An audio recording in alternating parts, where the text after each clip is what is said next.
you're watching the Top 6 Show, the original multi-club fan channel. Make sure you're following us now on Spotify and Apple Podcasts. The link is in the description below.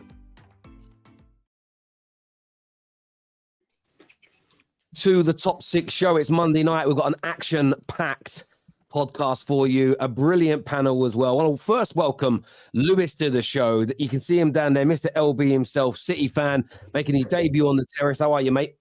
Yeah, I'm all good, man. You know what? At first, I was like, shit, you know what I mean? City lost this weekend, so could get cooked. But actually, like, everyone's just talking about this fucking Liverpool thing and United, so I might actually get away with it, man, which I'm buzzing about. But yeah, man, I'm good, man. Thanks for having me on. I can assure you we're talking City's embarrassing defeat to Wolves on the show today. That will be coming up. There's no doubt about it. But welcome to the show. Obviously, Tom Little is back with us. Chatty Patty is here with the bucket hat. Have Hope's been backstage with 10 minutes, hasn't said a word, but he is here. Mo Gender is back on the show and looking lovely over there in Colombia. Colleen is back with us on the show, repping her Gooners today. Welcome back, Colleen. Hope you've been well. Yes, I have. I'm so glad that I picked this show to come back to, because my club doesn't embarrass me. I don't know about everyone else in this panel, but my club's not been embarrassing me this weekend. So, yeah, I can't relate. But there is only one place to start. And this weekend we always get bad decisions. This, for me, even the worst decision we've ever seen in Premier League history, because it was more of a mistake. But it's one of the worst decisions in the VAR era that we've ever seen. I can think back to that 37-yard off goal that Man City scored against Aston Villa a few seasons ago, being one of them as an example. There's been some horrendous red cards not given, but 62 centimeters. 62 centimeters, and trust me, gentlemen, that is a very, very, very long way. Diaz was onside by. Goal was disallowed, and it now transpires that they did the lines and they knew that it was onside, but the VAR referee thought that the goal was given, not disallowed, therefore said check over, which proves that the VAR referees, the people in that truck parked somewhere off the M25, are not watching the games. That they are just making decisions. Go, what's going on here? I don't know what he was doing, watching Netflix, having a cup of tea, talking to his mates, but he thought the goal was given. There was also red cards in the game, disallowed goals. There's a lot of controversy to unpack. It's been 48 hours though, Mr. Tom Little. How are you feeling about it now? Plus your club's statement that they are exploring avenues. Some people believing they might try and sue the PGMOL. Lots of Liverpool fans asking for a replayed game. They want the match to be replayed. Talk to us, Tom. Look, I'm still not happy. I'll start on the football first of all, because I thought that I'm happy with the performance. None of them players let me down out there, really. I thought the performance from our players in the circumstances was great. How, though, you can sit there and market the best league in the world, and then in the biggest game of the weekend, have that be the selling point? It was actually a good game. There was lots of stuff in it. Lots of good moments, good goals, drama, and yet all we're talking about is not the last-minute winner or the great end-to-end football. It's the fact that the people who are paid thousands of pounds, tens of thousands of pounds to referee these matches are inept at their jobs at times. I don't get how you can possibly look at that. Let's say he's doing his job properly. He's watching that circumstance, that goal all play out. How was it at no point he heard, I've given offside. It's offside. Because I've heard them commentaries that they've done before on the ones they've released. About 6 different people shout the decision down your ear. It's all going offside, offside, offside, give it offside. And you gather what it is very quickly. And yet in this one, we've got it wrong. I'm not one of the ones who's sitting there saying there should be a replay. God knows there's not going to be a replay. That's an outlandish thing that's never going to happen, unfortunately. What this should be, though, is the catalyst for change. It has to be, because we cannot allow this happen again. We already have enough bad decisions, which are, subjective, which they try and argue anyway. We can't now start having an increase in stone cold factual decisions that are incorrect. That's just wrong. That can't happen in the best league in the world. I don't know how they fix this. I don't know what they do, but something has to change because it's affecting too many teams at this point, and it will happen again and again and again. And my stance now, the tribalism is gone. And anytime I see anything like this happen again, it's got to be criticised because this cannot continue. This cannot be allowed to happen again. I'm not saying we would have won the game. Who knows? But the game is so different. We're 1-0 up. So different. Everything changes. And I think that's the biggest gripe because of how well we played. Because of how well we played, if we have a 1-0 lead at that point, the whole thing changes. And I can understand the annoyance. I hope that we get the audio because I think we've requested the audio now. I hope we get the audio. I hope it's all fine. I hope it gets released to the public as well.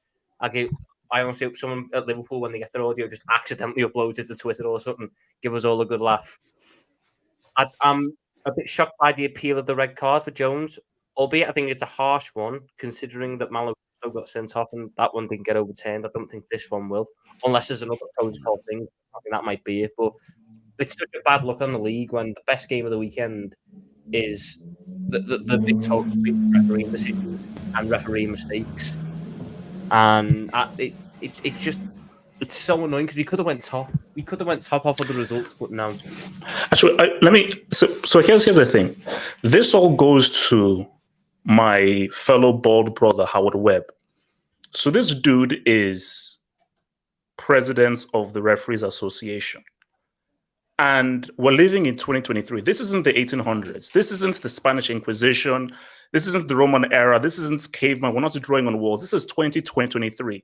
And the UEFA have semi-automated offsides, which means that the moment there's offsides, you have like an AI-generated computer robotic that says, boom, offside. Why are we still drawing lines like in kindergarten? Seriously, like we shouldn't be looking at red, blue, 6 green lines right now because you have something that's semi-automated, but it was presented to Howard Webb and he said no. He refused. So he said, oh, no, we know how to do it. So this was actually presented to him, which is that this is a far more advanced offside technology that can be used. And Howard Webb said no. So my thing, though, is this is supposed to be the best league in the world and the Premier League. And you say to yourself that why wouldn't you have the latest stuff? And nobody wants to say this. So I'm going to say this right now because we have to have those uncomfortable discussions. It's arrogance. It is arrogance from the Premier League. They say that, wait, we're the Premier League. Everyone speaks English. What the hell? Why are we copying these Europeans? No, we should be able to do things better than us. We shouldn't copy anyone else. But the fact is that you've got to break referees. The referees are bricks. They're already garbage right now. So when you have garbage referees, do everything you can to help them. You see, people say, oh, let's bring in robot referees. Again, the key to life is balance. Stuff that happens in-game, fouls, not a foul, that requires intuition. So a robot can do, that's human intuition. Goal line technology, offside, that's mathematical. That's binary. So stuff that's binary, get those human beings the heck out of there and bring in robots. So I just think that and the fact that nothing's going to change because of the Premier League's arrogance, because the Premier League, I'm sorry, sometimes other guys can do things better than you. And I understand that. And I mean, look, some of the headlines today are talking about, the game should be replayed, Liverpool's unprecedented statement following this. My question is, we know the game ain't going to be replayed. And I'm actually with Liverpool on this. It's outrageous. But we also know this coming weekend, if Liverpool get a goal that shouldn't be, or a decision that shouldn't be that goes their way, they're not going to offer to replay the game. If a team, if they score a goal that's controversial and shouldn't stand, they're not going to let the opponents walk the ball into the back of the net to level things up. I'm not calling Liverpool out per se. No club is going to do it. I'm just using Liverpool as the example now. And look, it's big of you to say what you said, Tom, that you'll stand up for these decisions, even if it's Man United, even if it's City, even if it's Arsenal, even if it's Everton, you're going to stand up and go, it's wrong, should have been a penalty, something's got to be done. But is anything actually going to change, or are we just too tribalistic? Because I threat to you, Patty, I don't really see many people criticizing Tottenham for those decisions. It just happened. But I see Spurs fans kind of defending, your manager kind of defending VAR because you guys don't want your win tarnished in any way, which I understand because all of our fan bases would do exactly what you're doing. But is that there where the problem lies? that none of us would ever be willing to sacrifice 3 points, sacrifice a goal, give back what we got unfairly to break the system and change it? Or can that still be done? Yeah, I mean, it's a difficult one, isn't it? And I feel for Spurs fans right now. So, like, I hope every Spurs fan listening, I'm with you. Like, be strong, hold tight, because we've been abused this weekend. I've been abused for stuff that isn't our fault. It's a shame because a great game got tarnished. The two best teams in the league right now, we're going to go at it. And yeah, Colleen, the two best teams in the league right now, we're going to go at it. I'm going to let you have your minute. And I'm going to let you have your minute, babe. the game got marred and tarnished. The red cards, yellow cards, we're going to get into that. But obviously, what happened is a travesty. The Diaz goal should have stood. The funny thing is, in the stadium, we saw the Liverpool fans celebrate, and we saw straight away, obviously, the offside flag went up straight away. So then when they found out it was offside, we all celebrated, as you do with VAR calls. But in the stadium, we were none the wiser. We genuinely thought it was offside. Cool, we moved on. Then as we're coming out of the ground after the game, we're hearing all the uproar that the goal should have stood. And then we see it on the TV screen. And without even lines, I was like, wow, he's miles onside. So it was crazy. I just couldn't believe that this had happened. And the first thing I thought is that this is annoying because we won the game and that's all they're going to talk about. And obviously, this is all we're talking about. So it's a big shame. The first time we beat Liverpool in how long?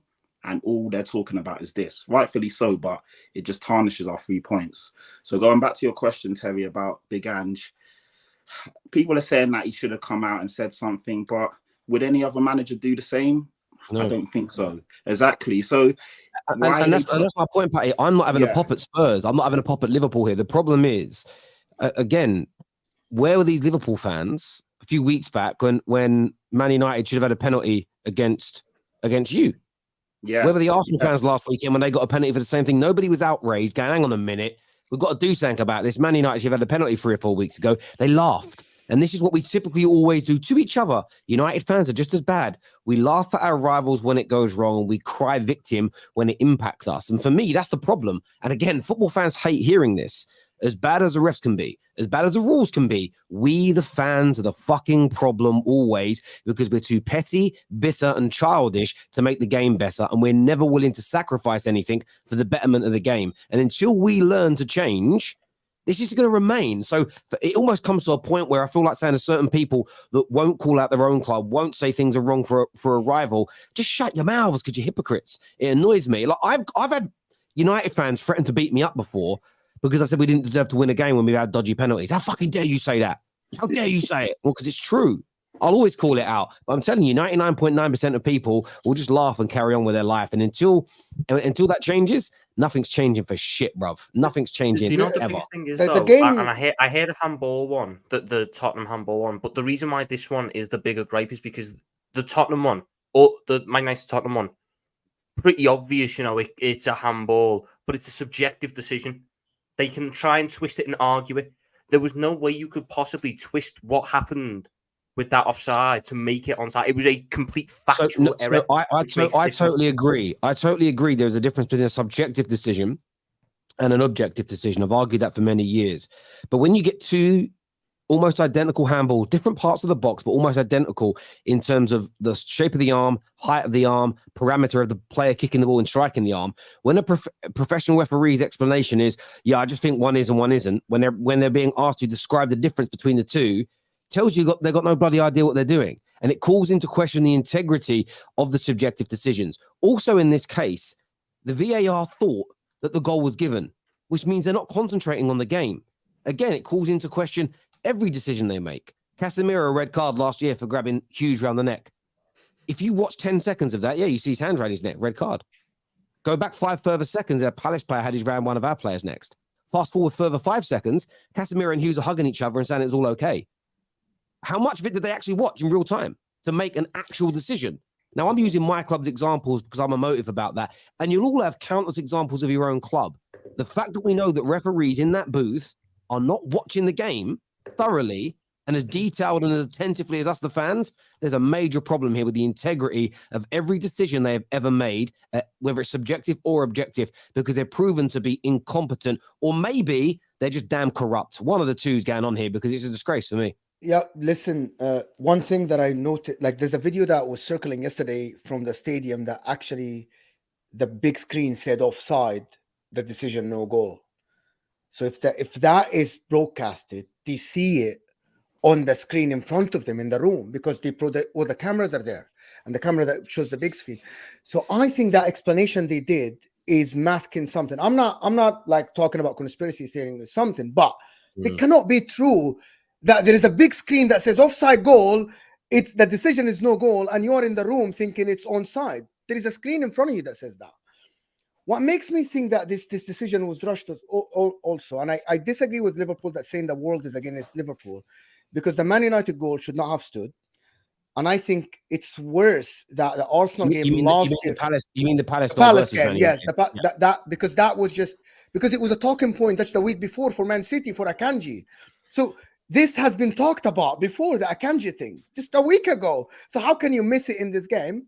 The other thing is Liverpool saying it's against the world. I think it's worst when they draw the line to the wrong players. You completely miss the player for the Arsenal game last year against Brentford. You completely miss the player that's very incompetent. So I think it's either incompetence or it was a conspiracy theory. We can argue that. I don't think it's I don't want to believe it's a conspiracy theory because that takes us to a different level. But I actually think the talking point should be Simon Hooper on the pitch, rushing to give every decision to Spurs. As much as I like the football they played, and I sat down on minute channels. No way. Let me talk. Let me finish. Let me finish. No. You cannot have Diego Jota having a yellow card, which is the first one. People say it's not a yellow card. I agree it's a yellow card. You cannot have a player like that. And then a minute later or 2 minutes later, when you're not sure that the tackle actually touched his foot. I know Tom said on many channels that he thought that the tackle was terrible, was like a bad decision from Jota. But the reality is, if you slow it down, he didn't touch him. But Simon Hooper was so quick. Sorry, Patrick. Go replay it and watch it on slow motion, Patrick. You cannot actually just rush to give a player that is already his team played 10 men, and you knew at halftime that you made the wrong decision about the goal, and rush to give him a yellow card. I thought he won. He couldn't wait to give him the second yellow. No, it's not his fault though. The whole thing with the VAR is not Simon Hooper's fault. That's exactly. But you fault. knew that something happened in this game. Have hope. Why are you giving the second yellow right away for a tackle where there was still 5 or 6 Liverpool players behind the ball? No. When you don't do that. That's absolutely wrong. Don't do that. Don't do that. He did not touch him, and you guys don't want to say it. No. He didn't the touch first him. yellow was unfair. The first yellow was unfair. No, but it's actually the Jota, opposite. you know you're on a yellow. Jota, you know fine. That yellow wasn't fair. Cool.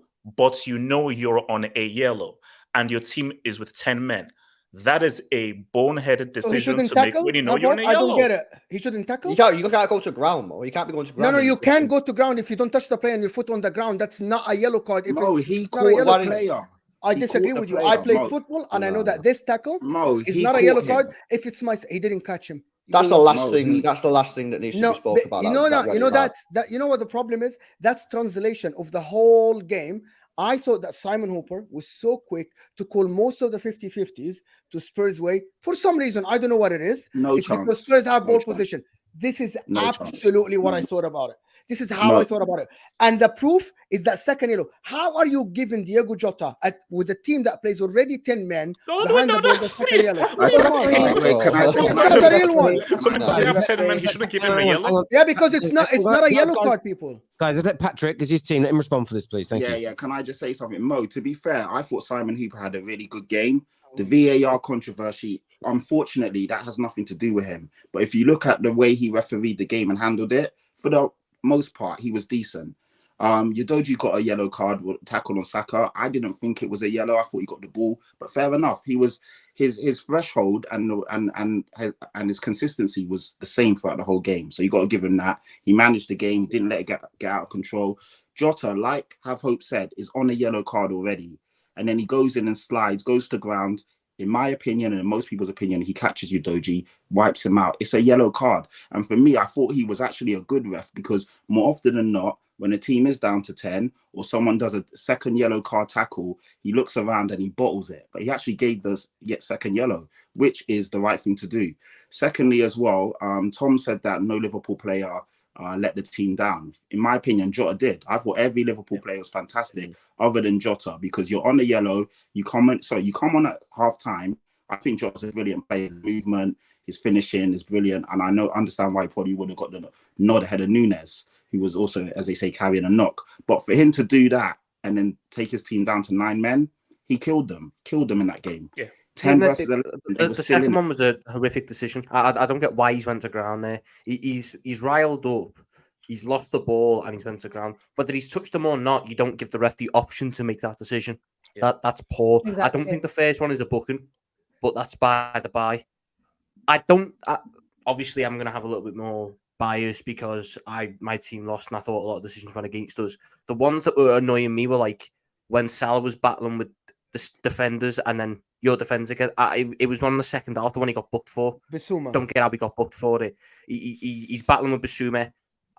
It's a bit of a physical one. He gets the best of him, and then the ref blows up and books him. I don't know if he's booked him for kicking the ball away or whatever, but I struggle to understand how that one's a booking. But the Jota one is the one that second one, I don't think there's much argument there. The red card that there is a argument to be made on is the Jones one. But based on how they've given decisions this season, that one is going to be a red card. Whether we think that is a red card decision in itself is a different argument. I personally believe you've got to take into account the stuff that happens before the moment of contact. The fact that Curtis Jones has won the ball and then natural momentum is going to take him over it. There was no intent. He slipped, as a matter of fact. You know, it's annoying. It's the same with Malo Gusto. It's the same with Casemiro last season. Lewis, what's your take on the red card for Curtis Jones? I think it's a red, bro. I think it's a red. I think Jota was right to be sent off. Jones was right to be sent off. And quite frankly, I'm baffled by the response of Liverpool. I mean, releasing a statement. I mean, I think that's kind of wild. I mean, what do they want? You know what I mean? Given a clear need for escalation and a resolution. I don't know what they're releasing a statement for. I kind of rate them for the statement, to be honest with you. I don't, because I think they put it out with high emotion, and I don't think they actually know what do they want. 100%. I think when you're fuming like that, you put stuff out when you're really frustrated. But what do they actually want? I mean, the error was a technical error. Yeah, it wasn't like a sub. That Tom was talking before about technical, like subjective things. That wasn't a subject. It was a technical error, and I'm pretty sure today, or even maybe yesterday or whatever, the Howard Webb, the people there will put in place something to make sure that doesn't happen again. You know what I mean? It was a technical error. I can't really remember many technical errors being like mistakes being given like this in VAR since it come in. You see loads of subjective ones, but not. The guy said it's offside, and the guy didn't obviously didn't realize that he's saying it's offside, and obviously they've not given the goal. So I just don't get it. I don't get I just don't get the response at all from. I think they should. I think they should put out a statement, and I know it is very emotionally laced, and there isn't going to be a replay. Like, that's never going to happen. They're not going to resume the match. They're not going to give Liverpool a goal. It's not going to be a draw. They're not going to get any points from it. However, I do think it's important for Liverpool to put this pressure out there because, as we've already spoken about, I don't think the level of refereeing in this country is up to par for the biggest league in the world. And this isn't just, a Sunday league. This is billions of pounds worth of money, this industry. I agree. Is the difference between I agree, but it's not the same, is it, though? It's not the same. Well, I feel like the guy said it was... The guy was going to give the goal. The guy in the VAR made the correct decision. It's just not being communicated to the referee properly. So exactly, that's still an error. That's still it's an error, but it's an error that will be easily rectified. I think going forward. So, because we had the same issue. Well, a similar, maybe not that exact replicated issue again, but when we had it at the Emirates, Arsenal versus Brentford, they forgot to draw the lines. It's like, okay, that's not going to happen again. When we've seen in other sports like rugby, we've seen in the World Cup, when we look at football, we've seen in other leagues that VAR can be implemented with much more like minimal mistakes. But it seems to be the Premier League where week in, week out, we're having these discussions. Now, the problem with this issue is that this is such a bad mistake, and okay, it might just be one mistake, and it might have just been a human error, and it could be something that never gets repeated again.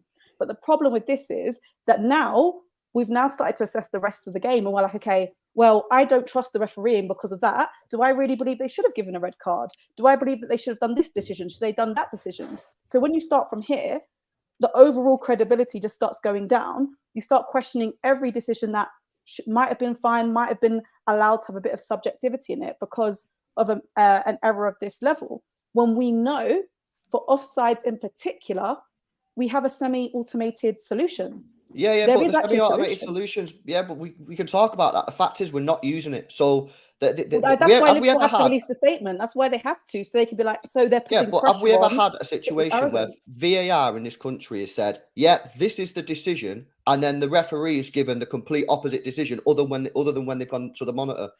I don't believe we've ever had that in the 4 or 5 years. Exactly. So it's a rare occurrence. So let's not go on like this happens week in, week out. Okay, This isn't the same. wait. Let me ask you this then. Should we have semi-automated? So to Lewis then, after this incident, are you saying that right now, no matter what, we have to now have semi-automated officers like how they use in the Champions League? I think they should use it, but I think they should use it, bro, because I think it's a no-brainer, but they don't want to pay for it. So this is the case for it. So this is the case for it. I agree. Can I ask a question about this statement? Do we think Liverpool have set a bit of a precedent for themselves now, though? If they win a game by a decision that the vast majority of football think is wrong, what's Liverpool's action going to be? Especially from their fans, because the fans call it a replay game. So care though. People are too tribal. I think no. You're right. People are too tribal. The issue is like what you said is absolutely right, and I think someone even made the mention again. The reason why nothing will change is the sport is so tribal that nobody wants to take a step back and come together for the betterment of the game. Yeah. So guys are like, I'm going to fight for when the decisions are for me. But when the decisions go against me, that's when I'll act. So, and that's just, that's the issue. Remember, so, I mean, Arsenal had that opportunity years ago to help stop diving when Eduardo got banned, but they appealed it. And I think the appeal, if I've got this wrong, someone please educate me, but it was somewhere along the lines of, yes, he dived, but it was to evade injury, and it's where that started from. The last time I remember a club damaging itself in the pursuit of punishment was Man United with Eric Cantona. We all know he got a 7-month ban, but what most people don't understand is that Man United, the league only banned him for 3.5 months. Man United doubled it themselves as a punishment for what he did, or something along those lines. I was very young when it happened. But most teams don't do that anymore for one reason or another. And by the way, my club wouldn't do it either anymore. And I think that's the issue. That's the only issue I now have with the statement is that Liverpool and your fans, you put your necks on the line now to be shut down. The next time you get a dodgy decision, you can't celebrate it, but you will. And then we just go back to square one. I just don't get what the statement is meant to do, given the clear need for escalation and resolution. What they're on about? I don't get what they're on about. Like, what's I think it's just. You know what will do though? I guarantee you this: Liverpool are going to get some seriously easy decisions and penalties. I agree. I think they probably will. That's what it's there for. If everybody threatens to sue the FA won't have money. Brighton had 3 cases last year when they had apologies. Arsenal won, Chelsea won. This is not. It shouldn't be like this. Yeah, if Liverpool are going to put a statement out there, but if Liverpool are going to put a statement out there, it should be with other clubs as well. It's not only about you. Like, they should come together and say this is incompetence. We need it to be fixed. But putting that out there by themselves, now every club are going to have a decision against them. Going to say, well, we're going to put a statement out there as well. That doesn't. It didn't make any sense. Threatening the FA is kind of strange. Threatening. There's no threatening. Have you actually, like, all we've said in the statement is we understand what your statement was. We disagree. We think it's stupid that you've managed to make such a basic error like that, and we don't want it to happen again. And we don't believe that an apology is an acceptable way to resolve these issues, because it's not. So let me ask you a question then. So let me ask you a question, just you as a Liverpool fan. If sorry isn't enough, if sorry seems to be the hardest word, what's the resolution got to be? Sorry isn't the hardest word because they say sorry loads. They just don't fix it. I thought after an apology, you're supposed to change. Come on. Let's not do a deflection here. What should change? Yeah, no. The standards should be improved. That still isn't going to help you. What do you want them to do for Liverpool if apology is not enough? I don't need them to do something just for Liverpool. I actually don't, because I need something to change league wide. I can't ask them to change referees just for Liverpool. No, you need to make a systematic change. This is what this is. I don't care for an apology for Liverpool, because that is ultimately meaningless if the same people who made the same mistakes are going to be in charge within the next 2-3 weeks. It doesn't make sense. I hear you on that. Something has to deeply change.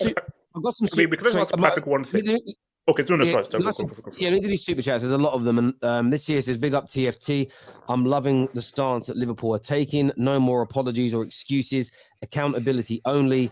Stinks of match fixing and influence is what Tad's got to say. For Tottenham?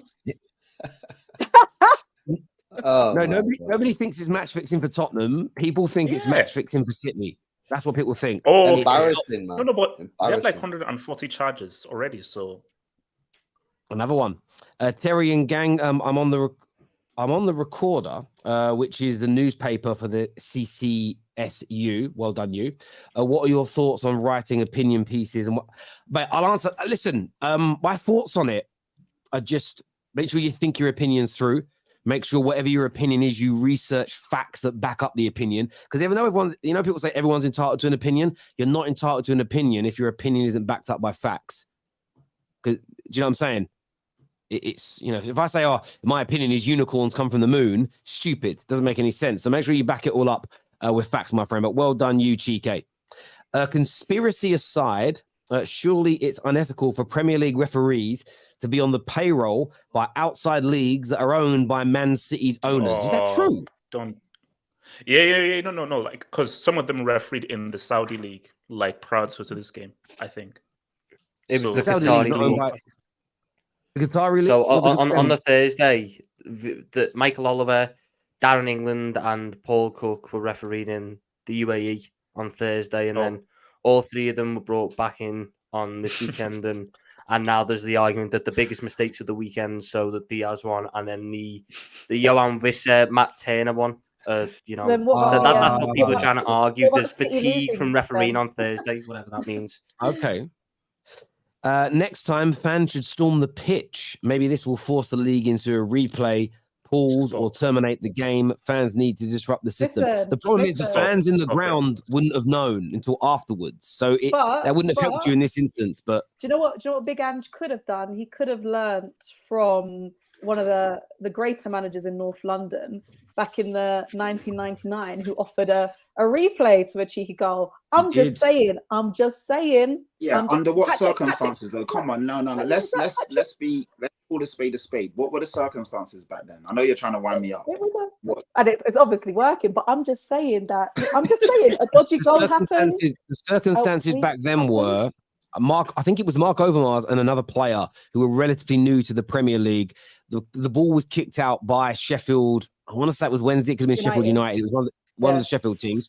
They kicked the ball out because there was an injured Arsenal player, so etiquette. And instead of throwing the ball back to Sheffield, Arsenal just took the throw themselves and run and scored. But the Sheffield United players were standing still, thinking they were going to get the ball back. So a little bit different, but yeah.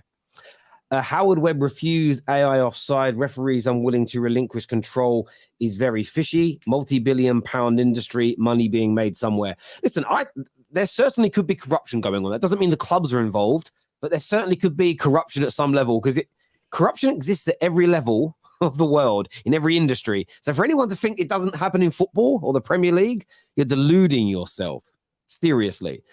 People always want to dismiss it as a conspiracy theory, but these aren't mistakes. They are habits. It's corruption. VAR is actually implemented illegally in the UK. Check it out. Use semi-auto. It's illegal. Surely it can't be illegal. Maybe I'm wrong, Taz. Send me a link, brother, because that's a mad one. A replay is not the goal here for Liverpool. Releasing the statement will cause referees to think twice about giving decisions against Liverpool. That's exactly what it's for. It's exactly what it's for. Should teams get a chance to challenge the referee's decision, check VAR again, like cricket and tennis, even if games has restarted, as we need correct calls? No, not for me. We're already stop-start, man. You know what I mean? Might as well turn it into tennis. You know what I mean? Like, nah. American football, then. Yeah. What I don't understand is from that decision is it because of the rules of the game with VAR? But once the VAR official has clocked that the wrong decision has happened, in his opinion, from seeing it being offside, why has he not gone to the ref? Hang on, stop. So once the game's restarted, they can't do that. But this is what's crazy. This actually could all been fixed by not following bureaucracy. They should have just said, you know what? I know it's outside the protocols, but we should have given it and we haven't. Yeah. There'd be far less controversy about that Yeah. then what's gone on Terry, now? It's crazy. Terry, I Yes. watched All this Ref Watch on- check complete and you can't go back. That's stupid. Yeah, I watched Ref Watch with Dermot O'Leary, and he said that they could have done that, but then they would all been fired. They would have been sacked. So that's Dermot O'Leary. Nah, What- they wouldn't have been sacked. That's who's Not chatting Dermot on. O'Leary. Dermot Stop. Gallagher. Whatever his Dermot name O'Leary, is. the X-Factor host. Sparkle, what Yeah. wild excuse is that Dermot you came up? Gallagher, Look, whatever you his won name the is. game. You don't need to start lying on us, bro. You won the game. No, I'm being serious. Stop The lying. Ref Watch guy, whatever his name is, Dermot Gallagher. It's not Yeah, Dermot. Dermot Ref Watch, Gallagher. really. Yeah. You're not going to get sacked, Yeah. bro. At the end of the day, if the referee's making the right decision, he's not going to get sacked for making the right decision. Yeah. No, it's sometimes you have to go against the ruling. I nearly lost. I didn't nearly lose my job. They threatened to take my job when I worked at Barclays. I shouldn't tell this story. No, I won't tell this story on camera. No, I went against some rules, but it's for a very good reason. And in the end, they had to side with me because. Anyway, I'll tell that one off camera. I didn't break any laws. It was just I'll tell you all later. It's a long story. I ain't got time for it now. The contrast in the media outrage of Liverpool in comparison to Arsenal last year, lost the most points from VAR decisions last season and was told to stop crying. I do understand rivals being annoyed though. This thing got discussed on Good Morning Britain. Like Good Morning Britain, we're talking about this today, which is I've never seen before personally. Instead of VAR checking everything, introduce a challenging system like in tennis. Each team gets 2. That's the only way it would work is if VAR is not used at all other than goal line technology and you appeal it, but you only get 2 in a game. That's the only way you could potentially make challenges work, but you can't have VAR like it is plus challenges. Otherwise, we'll be playing football for 3 hours. Terry, where is the outrage for the 4 or 5 VAR decisions United have had this season? You'll never get outrage from rivals for anything that goes wrong against Man United. It's never going to happen. Do you know what I mean? It's like, it ain't never going to happen. So yeah, I'd never wait. Racially abusing Adogi made them feel better. Yeah, listen, the scumbags that did that will be dealt with at some point. And again, there's no justification for that ever. Sorry to hear that happened. Now everyone talks about referees when we Arsenal fans have been saying this for over decades. City, Liverpool, Paul and United, this is the order of favoritism. The one thing I'd say is different is I don't think there's a conspiracy against Man United or against Spurs or against Liverpool. I just think it's either terrible decision making or corruption at large. I don't think the refs get up at the beginning of every season and go, right, this year we're going to screw this club over. I don't think it's as targeted as that. If you're guaranteed to be top of your Champions League group after 4 games, would you field a strong team in the last 2 games to keep the winner mentality going? Yes, momentum is the most important thing in football. If you can build momentum early on, Consistency. you do that. But you're not in the Champions League, Tom. So it's okay. Yes, it's shush. You don't have to worry about it. You don't have to worry about that. There's lots more of these chats that go through here. This one, Mo is trying to say the ref should have managed the game. Foul on Salah and a yellow as well. Pathetic is what Mohammed says here. Not giving Adogi a second yellow from asking to give the player a yellow. And what about blowing for a foul when it wasn't versus Mo Salah in the box? Back to what Mo's point was, that Liverpool Spurs got the best of the decisions. First yellow for Joshua was a number of fouls he was already warned, is what Justin says. Roy here, CFC Roy says, think we need to speak more about how these refs need more training rather than they need to be sacked. Also, these Liverpool fans' tears are delicious. If it was about consistency, why wasn't Adogi given a second yellow when he waved for Jota's yellow card? That is true. I didn't even see that. Those rules just don't get enforced. We all knew when they introduced these new mini rules that were going to be booked upon, they were never going to be upheld past 5 games. Happened in the first couple of weeks. Then after that, they forget about it. The other one, when you kick the ball away, you get booked now. I've seen people boot the ball away and just go get back. Now it lasted like 2 weeks. Yeah, these new things. I remember a few years back when they brought in tugging from corners. First 3 weeks, it was penalties galore, and then it stopped all of a sudden. It always happens. They're ridiculous like that. The man Chatty Patty has been chatting to himself on Twitter. I hope crazy people still ain't atting you, bro.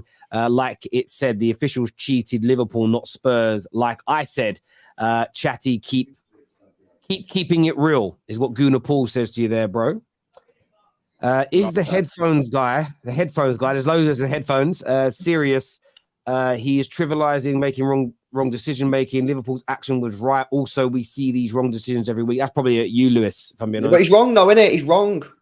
We see these wrong decisions. We don't see the VAR saying, "Yeah, mate," you know what I mean, and then they give the completely wrong decision, do we? We don't see that every week. So the super chat is incorrect. We see subjective decisions maybe being given incorrectly, but we don't see the VAR guy sitting in his box saying, "Yeah, this is the decision. Make this decision," and then the referee on the pitch going, "I'm going to make the other decision." That doesn't happen. So you're chatting nonsense. It doesn't happen every week. So what? I can't remember this happening since it come into the game.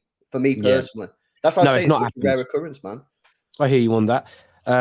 Terry, how did Man United get 12 home draws in a row? Luck. Yeah, purely. Unless you're saying, again, there's corruption, then let's have a chat. Refs need to get fired or demoted and not brought back months later. There needs to be more refs from all other countries and continents. Yeah, there maybe should be, but I don't think many people want to be. I think it's one of those jobs. I don't think a lot of people want to do it, so it's hard. Terry, I think Liverpool want the audio. Not sure what it will be worth. I mean, I want to hear it as well, to be fair. I think it comes out tonight, the audio. Oh, this will be juicy. Don't we already know what he said, though? I mean, haven't he already basically said that? I don't think they believe him, because I think it's bizarre as well how he's managed to miss that. But he might have. I don't believe what happened. I don't believe what they said is what happened. Yeah, it's when you see all the other ones they've done in the past and you listen in, and there's about 4 different people the moment a decision's given shouting what the decision is. I don't get how all of 25 seconds later you can forget what the decision was. You know why it is? I think you know why it is for me, because it was so obviously onside. I think, and the guy, the VAR guy, thinks that the referee is given the goal because that's how it's happened. I think he's just looked at it and gone, "Yeah, mate, yeah, like it is what it is. Check complete." Thinking because it's so obvious. Maybe, maybe not like that. What? Then, what? I mean, you have to tell him onside or offside. But Tom, you know what? You know when that first thing came out a month ago with Howard Webb and they did the audio. That was something that I thought that the whole thing seems very chaotic, man. You got like 4 people. I'm not surprised they're making a mistake like this. Yeah, no, I agree with you. It doesn't sound clean. It needs one person sitting there just talking calmly, but instead it's like this is the thing though. Fans have forced us a little bit. This whole notion we've got to get it done really quickly. No, you've got to get it done right. You've got to get it done right. It does sound chaotic. That's probably why I've missed it. Spurs fans saying it's just one mistake. That the mistake cost us a goal. And the match, goals win matches. Pedro taking his shirt off for an own goal was pathetic. What Spurs? But it was a winning goal, though. Come on, don't do that. It was a winning goal. You, mate, I don't know. This says that in American football, the coach can challenge the ruling on the field. Also, refs have to explain on site the reason for the ruling. Is that an idea? Maybe not the challenges, but I like the idea of the whole world can hear what they're saying live. So mic them up. Yeah, Mike didn't want like that, but fine. Yeah. Things filter out of existence. Old school mold of goalkeepers filter out into ball-playing goalkeepers. Old referees and officials will be filtered out one day. New competent officials that only know VAR will rise in years to come. Till then, we're fucked. The issue is semi-automated, man. That's not going to happen, though, is it? Because the ones teaching the new guard are the old guard. Exactly. So it's just going to be a constant cycle. Goal line and offside technology take the human element out of decisions where technology has advice pass. Yes, exactly. I agree on that one. This is for the integrity of sport, not just for Liverpool. To say Liverpool will get easy calls, no way. The refs are going to go in on them moving forward. Egos have been bruised. No, I disagree. We shall see this weekend.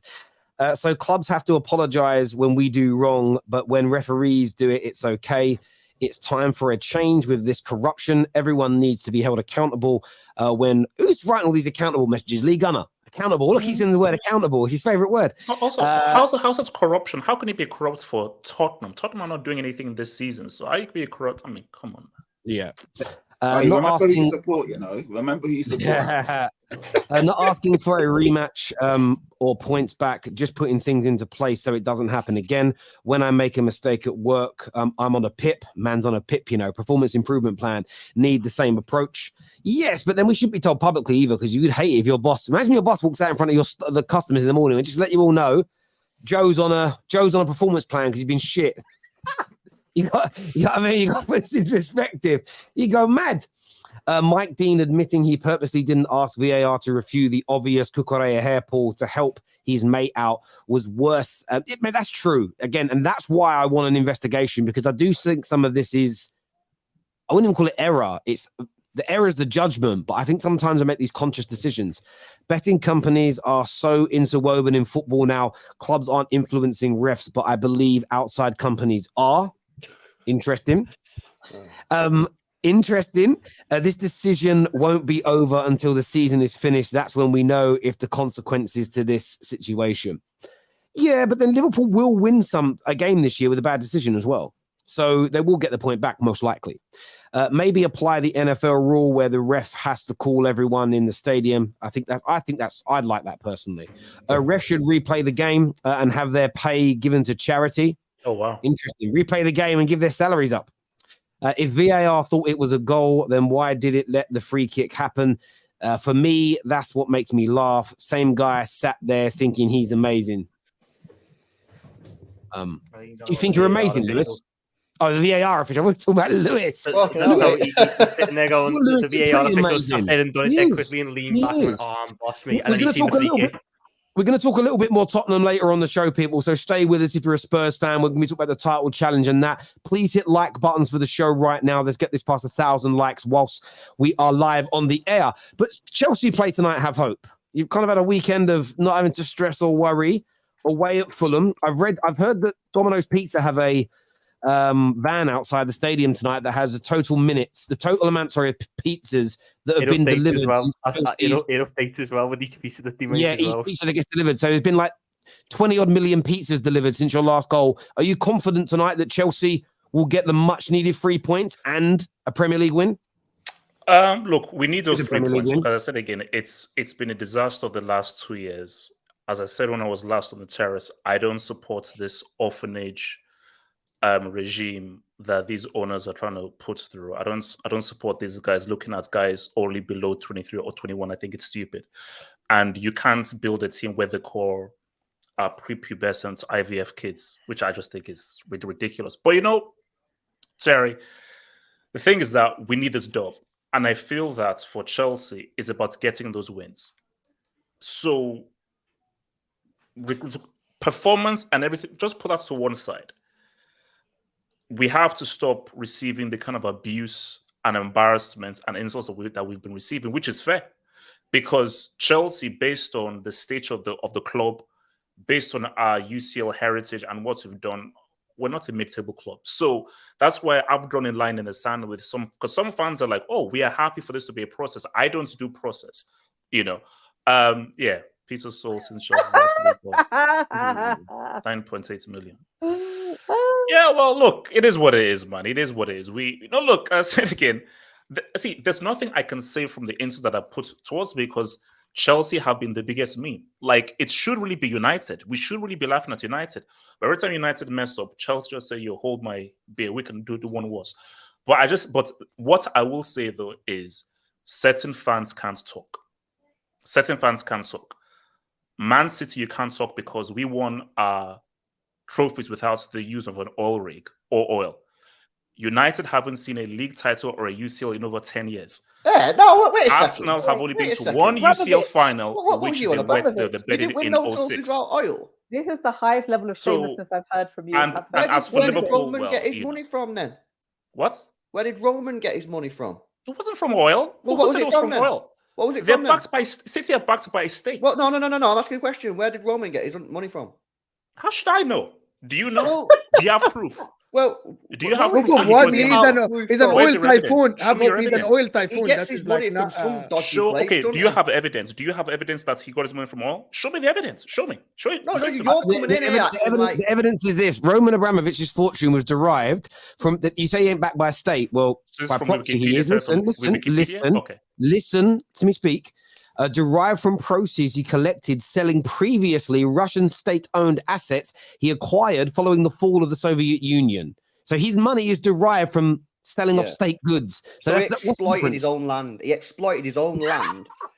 All the fucking people that lived on that land, he exploited the land for his own benefit. Not my own benefit. Terry just read it out off the internet. From Wikipedia. From Wikipedia. I don't know. It sounds right though. From Bloomberg.com. Sure. Bloomberg, sure. All So- right, and Chelsea were clean. what Yeah, is Chelsea this? were clean under Roman. Yeah, of course we were. Cleaner than Man City, bro. Yeah, Listen, I'm not How fucking here is saying that the suspected? sun Who's shines out my ass. You're the suspected? one that's saying that Roman was clean. look. I don't know why I'm getting attacked for no reason. I don't know why I'm getting attacked. All I'm saying is this: as much as you want to laugh at Chelsea, other fans groups, you should actually look into yourselves, because it doesn't matter how low Chelsea are, will always be bigger than a lot of these other clubs, and that's just plain facts. So my thing is, laugh now. Chelsea will be back. So you guys saying relegation and so forth, you're being stupid. Chelsea are too big to get relegated. And hopefully when we beat Fulham and we start getting these wins, Chelsea will be back on top, 100%. So my thing is... Who's up front for you today? Raheem Sterling. Kojak. Nico. Who? Kojak, Nico Jackson. Kojak. No, he's suspended. Oh, Broha.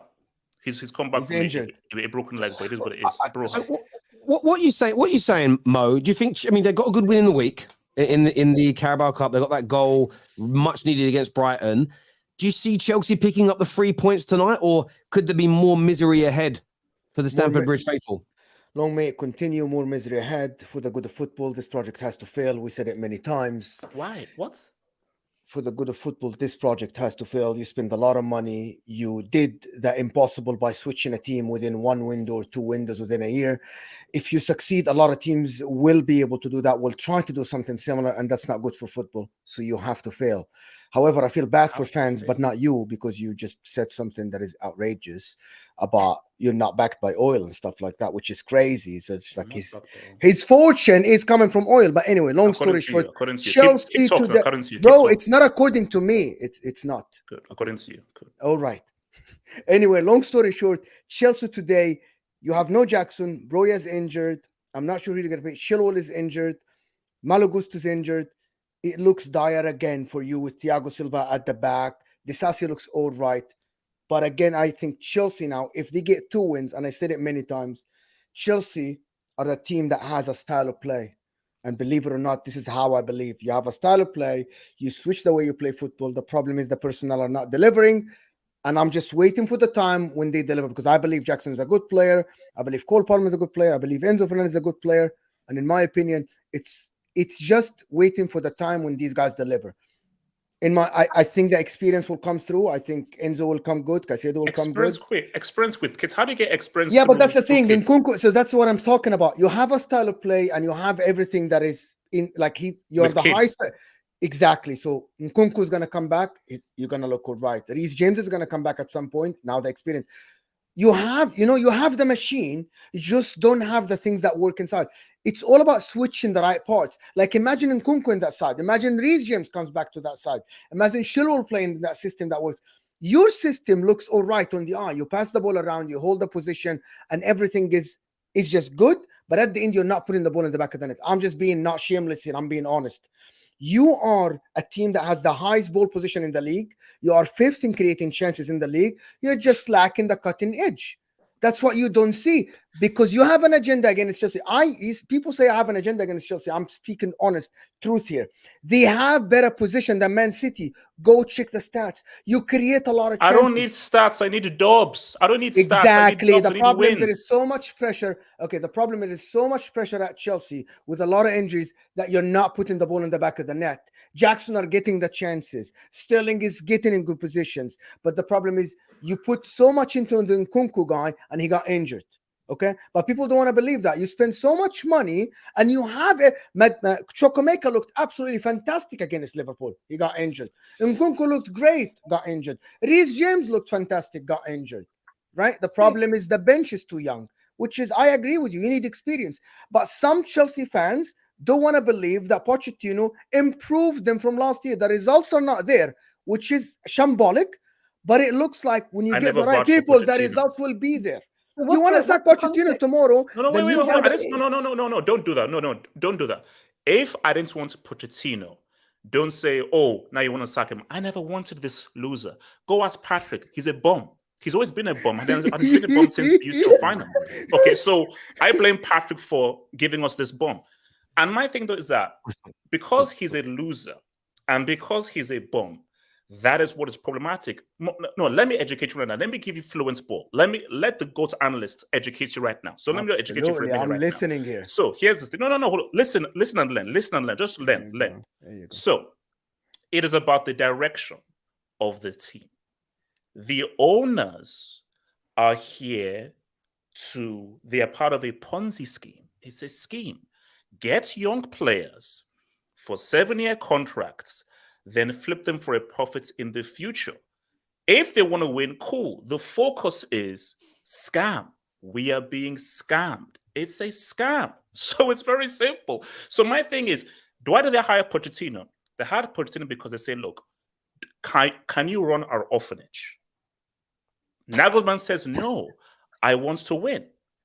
Pochettino says, yes, because I'm a bum, because I'm a loser, because I failed at Tottenham, because I failed at PSG, and because no one wants me because I'm a loser, I will be happy to run your orphanage and develop these young players. That's what it's about. It's a project and a process. And everything that Bram built, who got his money legally, has been destroyed by these new owners. Lewis, So, Lewis, what is your take here on this Chelsea take? Plus, how do you think they're going to get on this evening? Just if we try and bring this back to a little bit of normality in football. I think it's wild that Chelsea has spent all this money and still don't have a proper striker who can put the ball in the back of the net, a proper goalkeeper. That for me is two sort of core positions of a team. And when you spend £1 billion, you really should have a striker and a goalkeeper that are basically at the top of the game. Listen, I don't know. You're saying that your team ain't serious. Basically, is what I got from that. That you're not going to win stuff. You're in it for profit, which is a bit of a madness. But who knows? You obviously know more than the club than I do. And tonight, listen, I think I like Fulham. I like Marco Silva, good manager. But their problem is they didn't properly replace Mitrovic. They've got in what's it called? It's Jimenez. What's the striker called that they got from Wolves? Jimenez, the Mexican guy.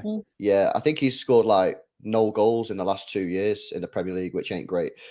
So yeah, that's the problem. They can't score. So listen, I don't know, man. Low scoring game.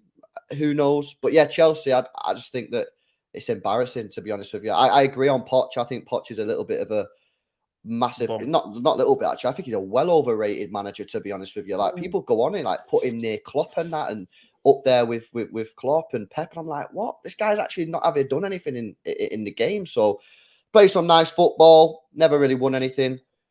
I think it's peak, man, at Chelsea. To be honest, I do. Yeah, no.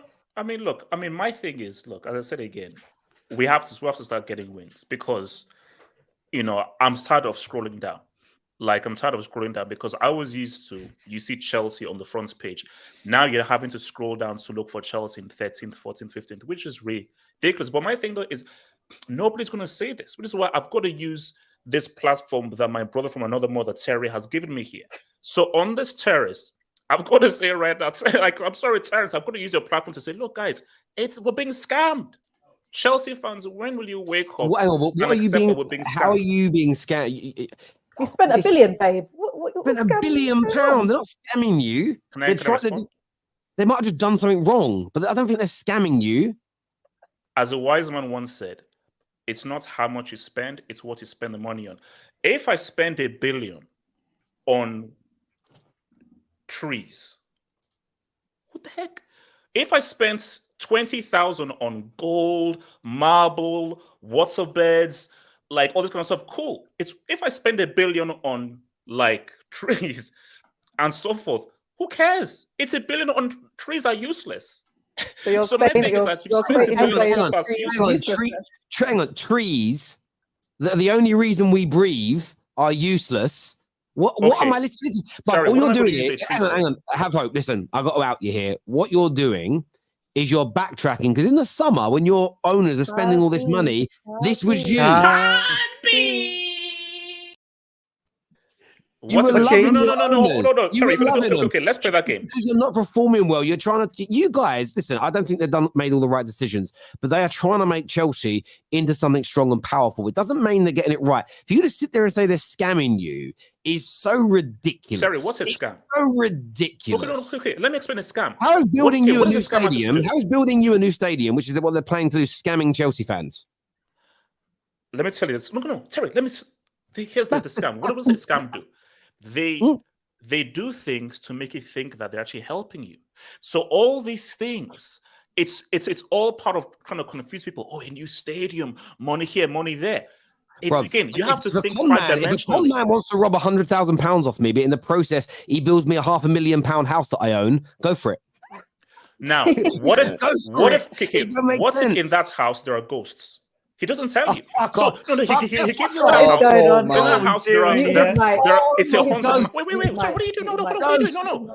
There are let's ghosts in that move on. house. Let's It's move half a on, million. please. Yeah, we're moving on. And there are ghosts. Yeah, let's move on. Please. Honestly, ghosts. Did we even talk about Chelsea Fulham? That is heavy. That's his tactic, bro. That's his tactic, innit? Yeah. All about scams, so we don't actually talk about Chelsea, man. That's the real scam here. That's the real scam. Yeah. Man, you're talking about ghosts. I thought I was on what channel? I thought I was on Dave. Here it says, P.S. That's not what a Ponzi scheme is. Also, if you don't think the oligarchs in Russia got their money by merit, he's a fool. You're the fool, there we go. the fool, Let me educate you. Yet he thinks Roman was clean. I mean, that's just such a funny conversation. He keeps saying, according to you, this is the same guy that said peak Hazard was closest to peak Ronaldo and Messi. Yes, according to you, deluded man. It's called facts. That's facts. Peak Hazard was. It's called facts, bro. Deal with it. Keep up. Who's bagged more Premier League goals, Havertz or Nico Jackson? Same minute, 1-1. Nico for sure. Nico. No, 1-1. They both got one. No, it's They both got one goal each. He's saying who's gonna back more. I'll probably back Jackson still. Yeah. Roman owned Gazprom, which was an extension of the state-owned gas company. Oh, there we go. I always thought that was funny as well. A little while ago, when Arsenal fans had a big banner in the Emirates saying "Say no to oil money," and they're literally in the Emirates Stadium. It's I love stuff like that. Chelsea's model is going to fail hugely. This penny stock kind of idea of young, inexperienced players is not going to penny stocks.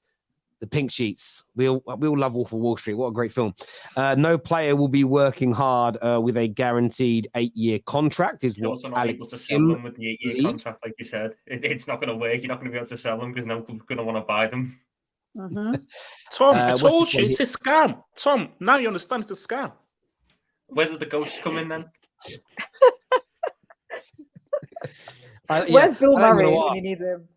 Is this Chelsea guy on drugs or something? Yes. Bro, you support Tottenham. What are you on about, bro? Opium. I want whatever drug the Chelsea guy is on, is what Seattle Gooner says. Win a UCL. Win one Champions League, then you can talk. Man. What's that got to do with anything? If he insults me, let me insult him back. I have the right to insult him back. So. Yeah, but that's not it's not an insult that hits hard. It doesn't make any sense. He's not insulting you. He wants to be like you. The guy's inspired by you. He want to be like you. Leonardo DiCaprio is Chelsea's director of football, under 25s only. This is funny. That is wild. At least you've got Mihajlo Mudryk. That's true. Kukurea, Hairport, and Diaz offside goals, both against Spurs. Please, let's stop this. Conspiracy. The amount of times we've been bumped. Let's not do this. Like, yes, we got one favorable thing go our way. It was a travesty, don't get me wrong. That Diaz, I still can't understand how it was. Yeah, we've gone round and round in circles on that. But we are, in terms of this big six, top six, Spurs will have the most decisions not go our way. Let's be real here. It took away from actually how good Spurs were, to be honest.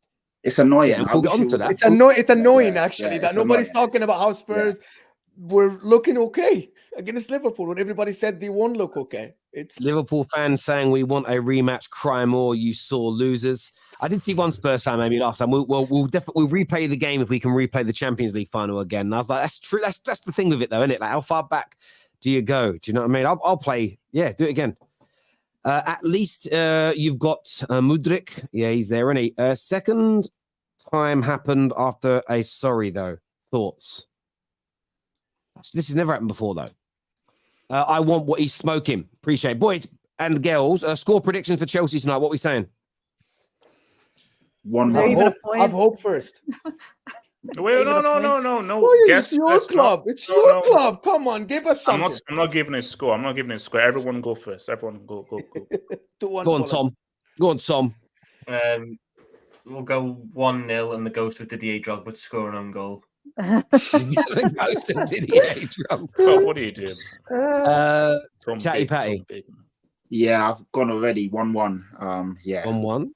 Mm. Coco, 1-1. Lou, 2-1 Fulham. Oh. what are you going with, Mojenda? 2-1 Fulham. 2-1 Fulham. I'm going They with hate. 2-1 Chelsea. I think Chelsea will win tonight. I think Chelsea will win. What are you saying? Have hope. Oh wow. No, because I'm a jinx, so I don't want to jinx things. So I want to just remain. I don't want to say anything because I think it will work against it. So I've got to say nothing. No, I never took you Sebastian as because by the way, people with legend up. His real name isn't Have Hope. His name's Sebastian. My name is I name never took you as a bottle job. Come on, there. Put your I bottles on. am going to say that. Okay, you know what? Carpe diem. Fortune favors the bold. 1-0 Chelsea. Carpe diem. We just making stuff up. I know you got to shoot, brother, and we'll catch you again soon. Top man. Peace out, guys. Have a good. Take care. Thank you. Canadian Cam is joining us as his replacement. Welcome. He is an enigma, that man. He's strange, but he's an enigma. He's a nice bloke.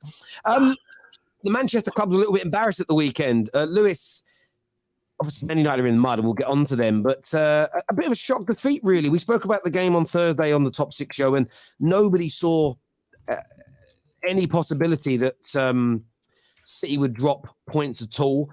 There's a few articles I've read today that are talking about sort of it was the day that KDB's absence really hit home. Obviously, Rodri was out. It's 2 defeats in the space of a week. Do you have any kind of concerns or worries, or is this just a very small blip for City that you'll turn around quite quickly? Nah, the reason why people thought this would be an easy game is because people don't watch football, tell you, mate. Did you watch Wolves against United? Did you watch Wolves against Liverpool? 2 very, very good performances where they were very unlucky to get 2 L's. I mean, they should have beat United, and I know they conceded a few in the end against Liverpool, but the first half especially, they had chances and were unlucky to get beat. So I went into the game thinking it's going to be a real tough game. Hwang should have been sent off. You don't hear me sat here moaning about it. You know what I mean? Got to deal what you got to deal with. He ended up scoring. They scored 2 goals off of 1 shot on target, which is a bit of a madness. But it is, it's what it is. We're struggling at the moment. You know what I mean? Bernardo's out, Rodri's out, KDB's out. We got John Stones is out. So we were dealing with an injury hit and suspended team. But we have to step up now. We got a big game against Leipzig where you need the 3 points in the Champions League. And then this weekend, but I'm not sitting here panicking, to be honest with you. I'm so backing that we'll go to Arsenal and get a result. So they're slightly disappointing, but no panic. I did find it was poetic that the Korean guy, as Pep called him, scored the winner as well. It was almost, sometimes you just write those things in football. Yeah, well, like I said, I mean, he shouldn't have been on a pitch. You know what I mean? He should have had a second yellow card. I mean, it was exactly the same, if not slightly worse, than the Jota tackle, the second Jota one. No one seems to speak about it, but he shouldn't have been on the football pitch. And then, of course, shit happens, and you know what I mean? You come out with the Korean guy. I mean, of course, he's going to score. I actually like Hwang. I think he's a class player. Yeah. Like I say, mate, I went into the game not even like fully confident. You know what I mean? Because like I say, I watched Wolves against United. I watched them against Liverpool. And Tom will, I guess, will probably admit in that first half against Liverpool, Wolves were very, very good. And if they should have been 2 goals up. Exactly. Yeah, you know what I mean? Neto is the former Neto right now is just he's adding some output to his game, although he doesn't officially get the assist the other day. Neto's just right now. I can't think of a more dangerous inform winger in the league than him in terms of. I don't know why no one went for him, Terry, in the summer, because the rumor has it that Wolves were like financially sort of screwed a little bit, which is why City got Nunes. Because he had back-to-back injuries, Lewis. Yeah, back-to-back injuries. People are scared of him Yeah, getting injured again. The thing is, he just doesn't get into the United team over Anthony, does he? That's why we didn't go in for him. But, mate, honestly, I was watching him against you boys. I watched him against. I was watching, thinking to myself, what I wouldn't give for a winger that can go on the outside and beat someone.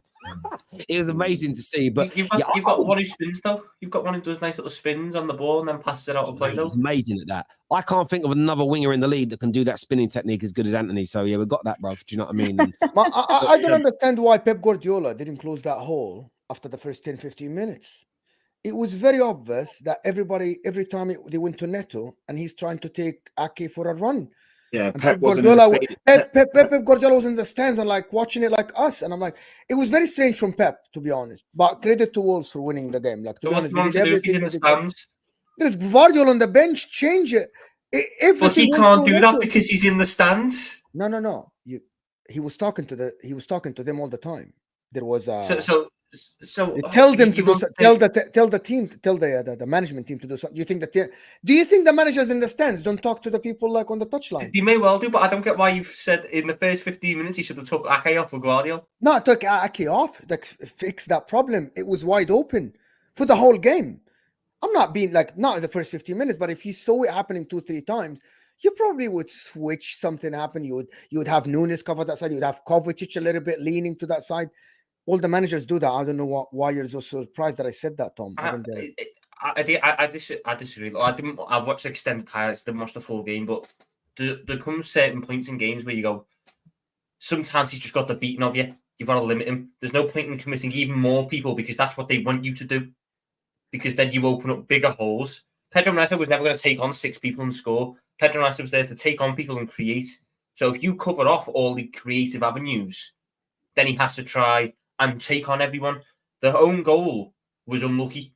It hit Ruben Diaz and went in, but they done the majority of it right. They showed Pedro Neto down to the byline. They cut off the lanes, and he had one option to fire it back across. Yeah, the Tommy's right there, Mo. I mean, they had one shot on target in the whole game, so you're not going to start taking players off in your defense. You don't take them off, but you cover the area, Lewis. You don't think that was Well, you dangerous? need to do that. They're not exactly pestering the goal. How did the second goal get scored? It was you tried to press, they played over the top, Ake's side to Nelson Semedo, and they created that chance.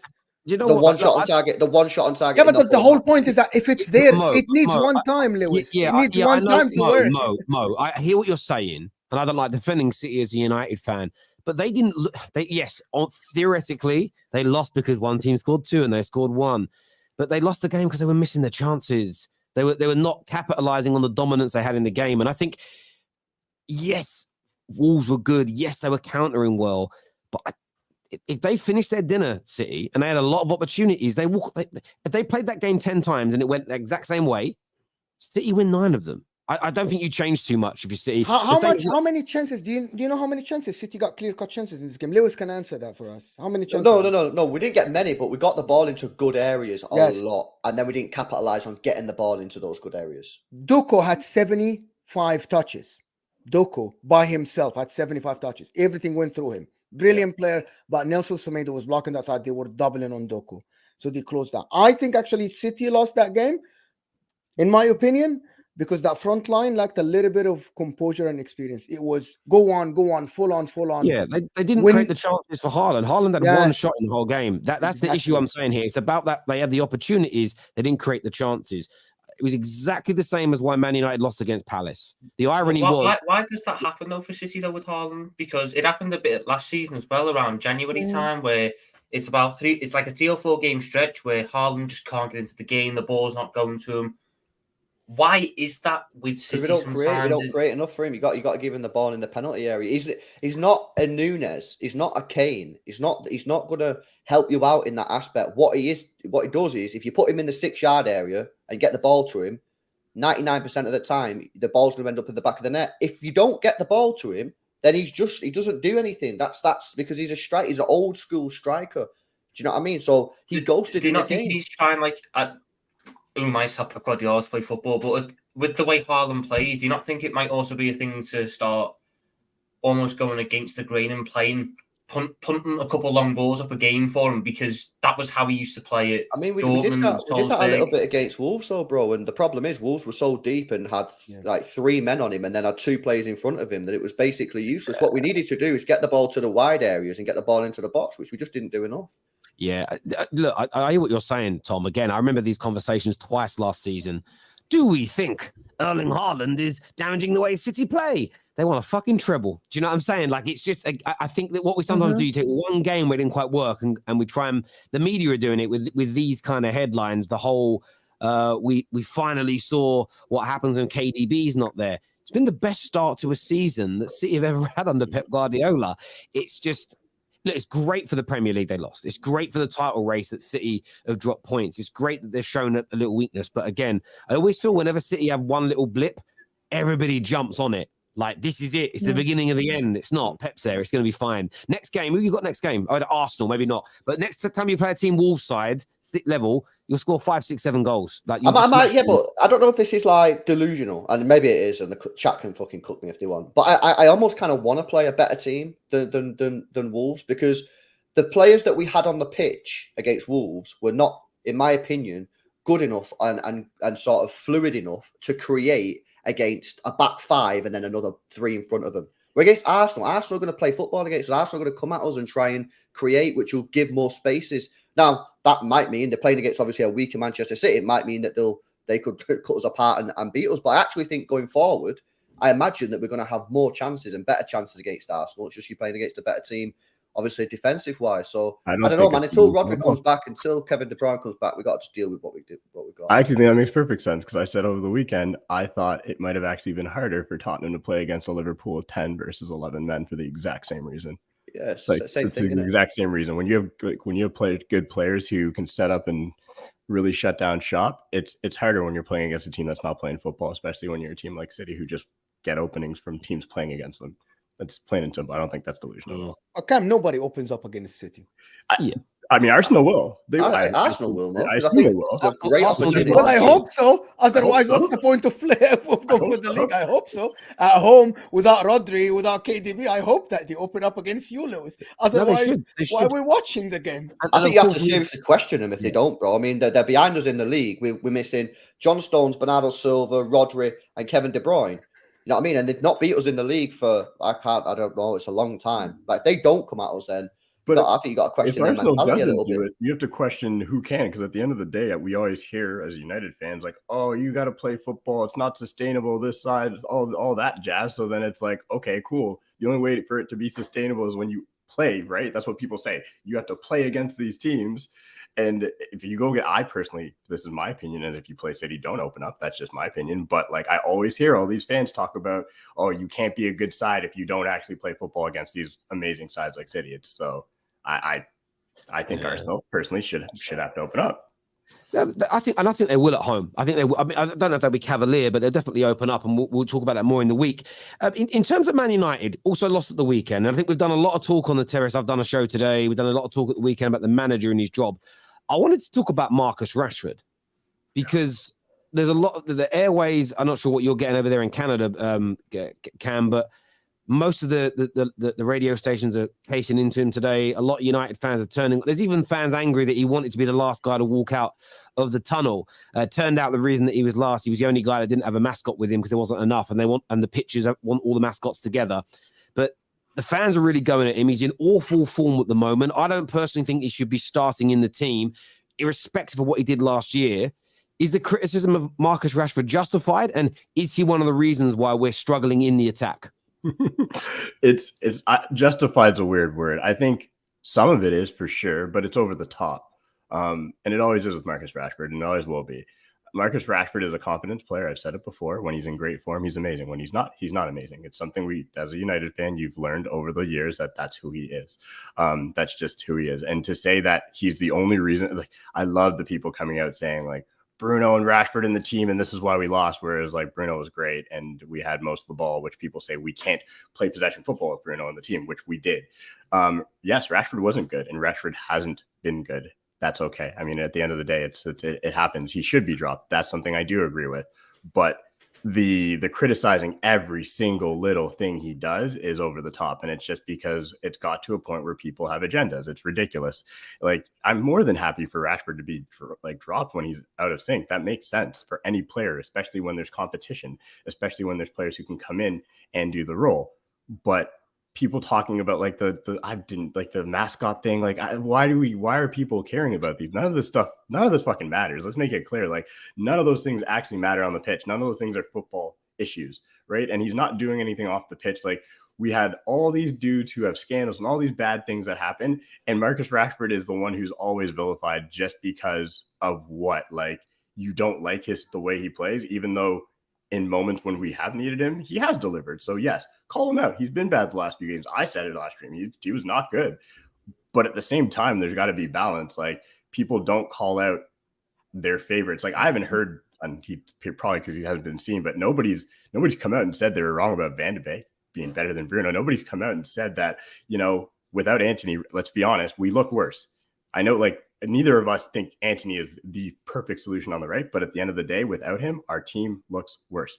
That's a fact. So it's agendas. It's really agendas. Bro, can I come in on it just Yeah, quickly? man. For me, yeah, if as a fan, if you've got to the point in your head where you're slagging off one of your own football players for a team that you support for standing last in line, yeah, of the queue to come out onto the football pitch, you need to have a word with yourself. And also, if it's that bad, you have to look at the manager, because if you think the player is that bad and you're criticizing him for every single little thing he's doing, then your anger then should be directed at the manager, because you should be saying, why you continue to pick this guy? Exactly.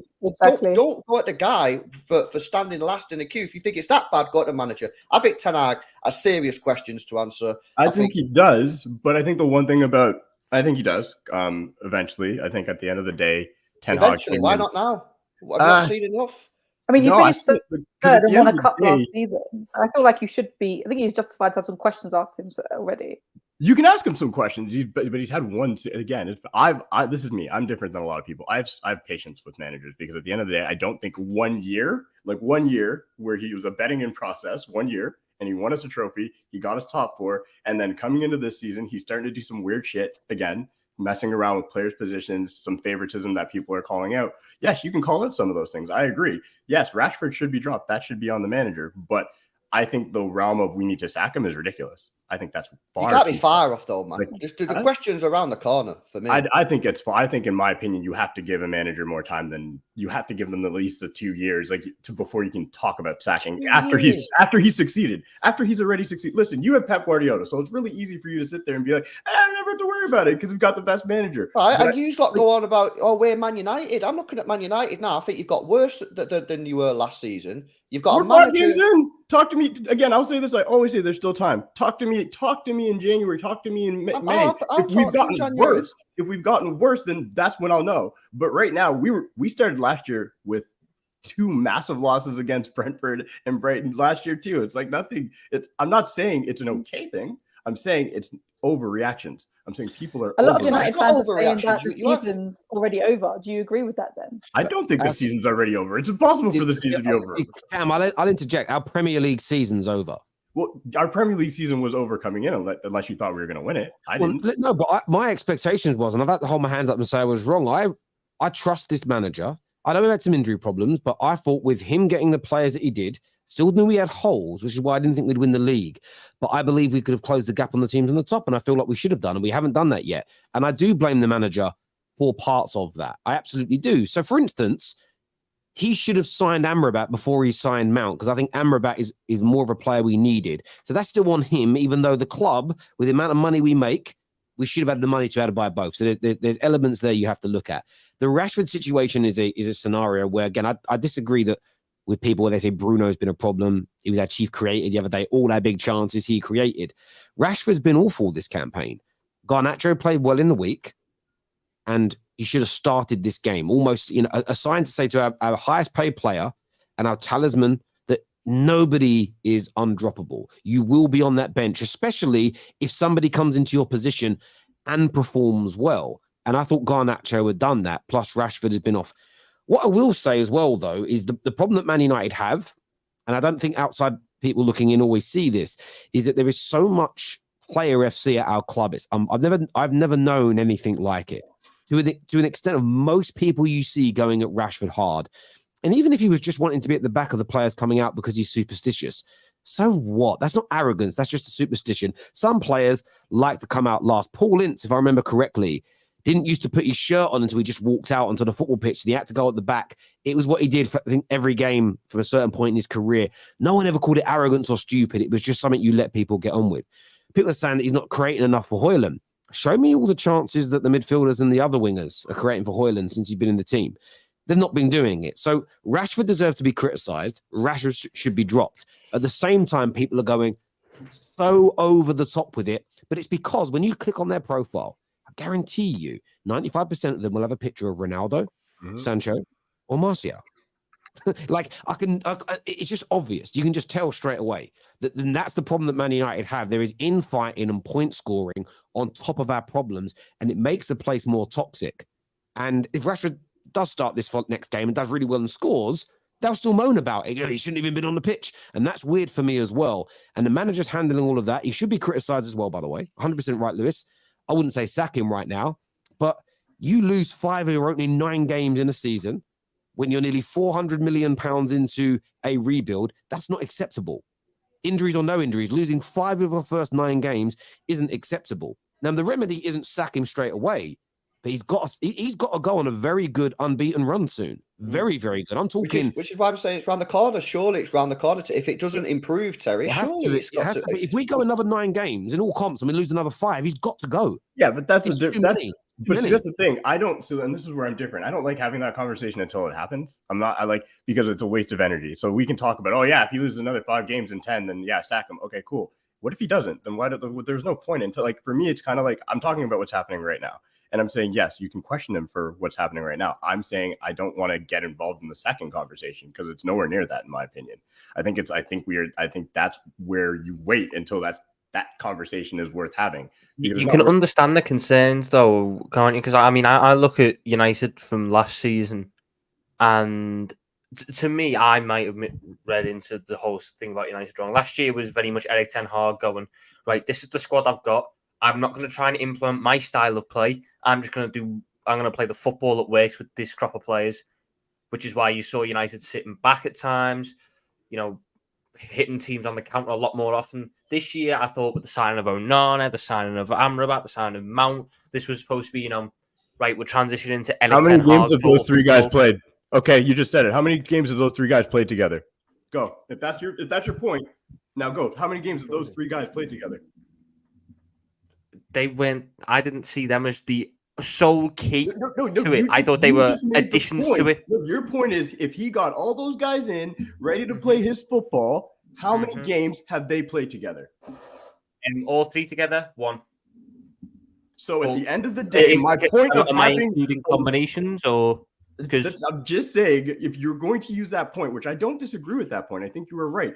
When he has all those players in and everybody that he was supposed to have on the pitch together, I get we're going to have injuries, and just like everybody else, but at the end of the day, the main players that he needed to get in, and Terry made a good point, he should have got them in earlier, but those players have not played together.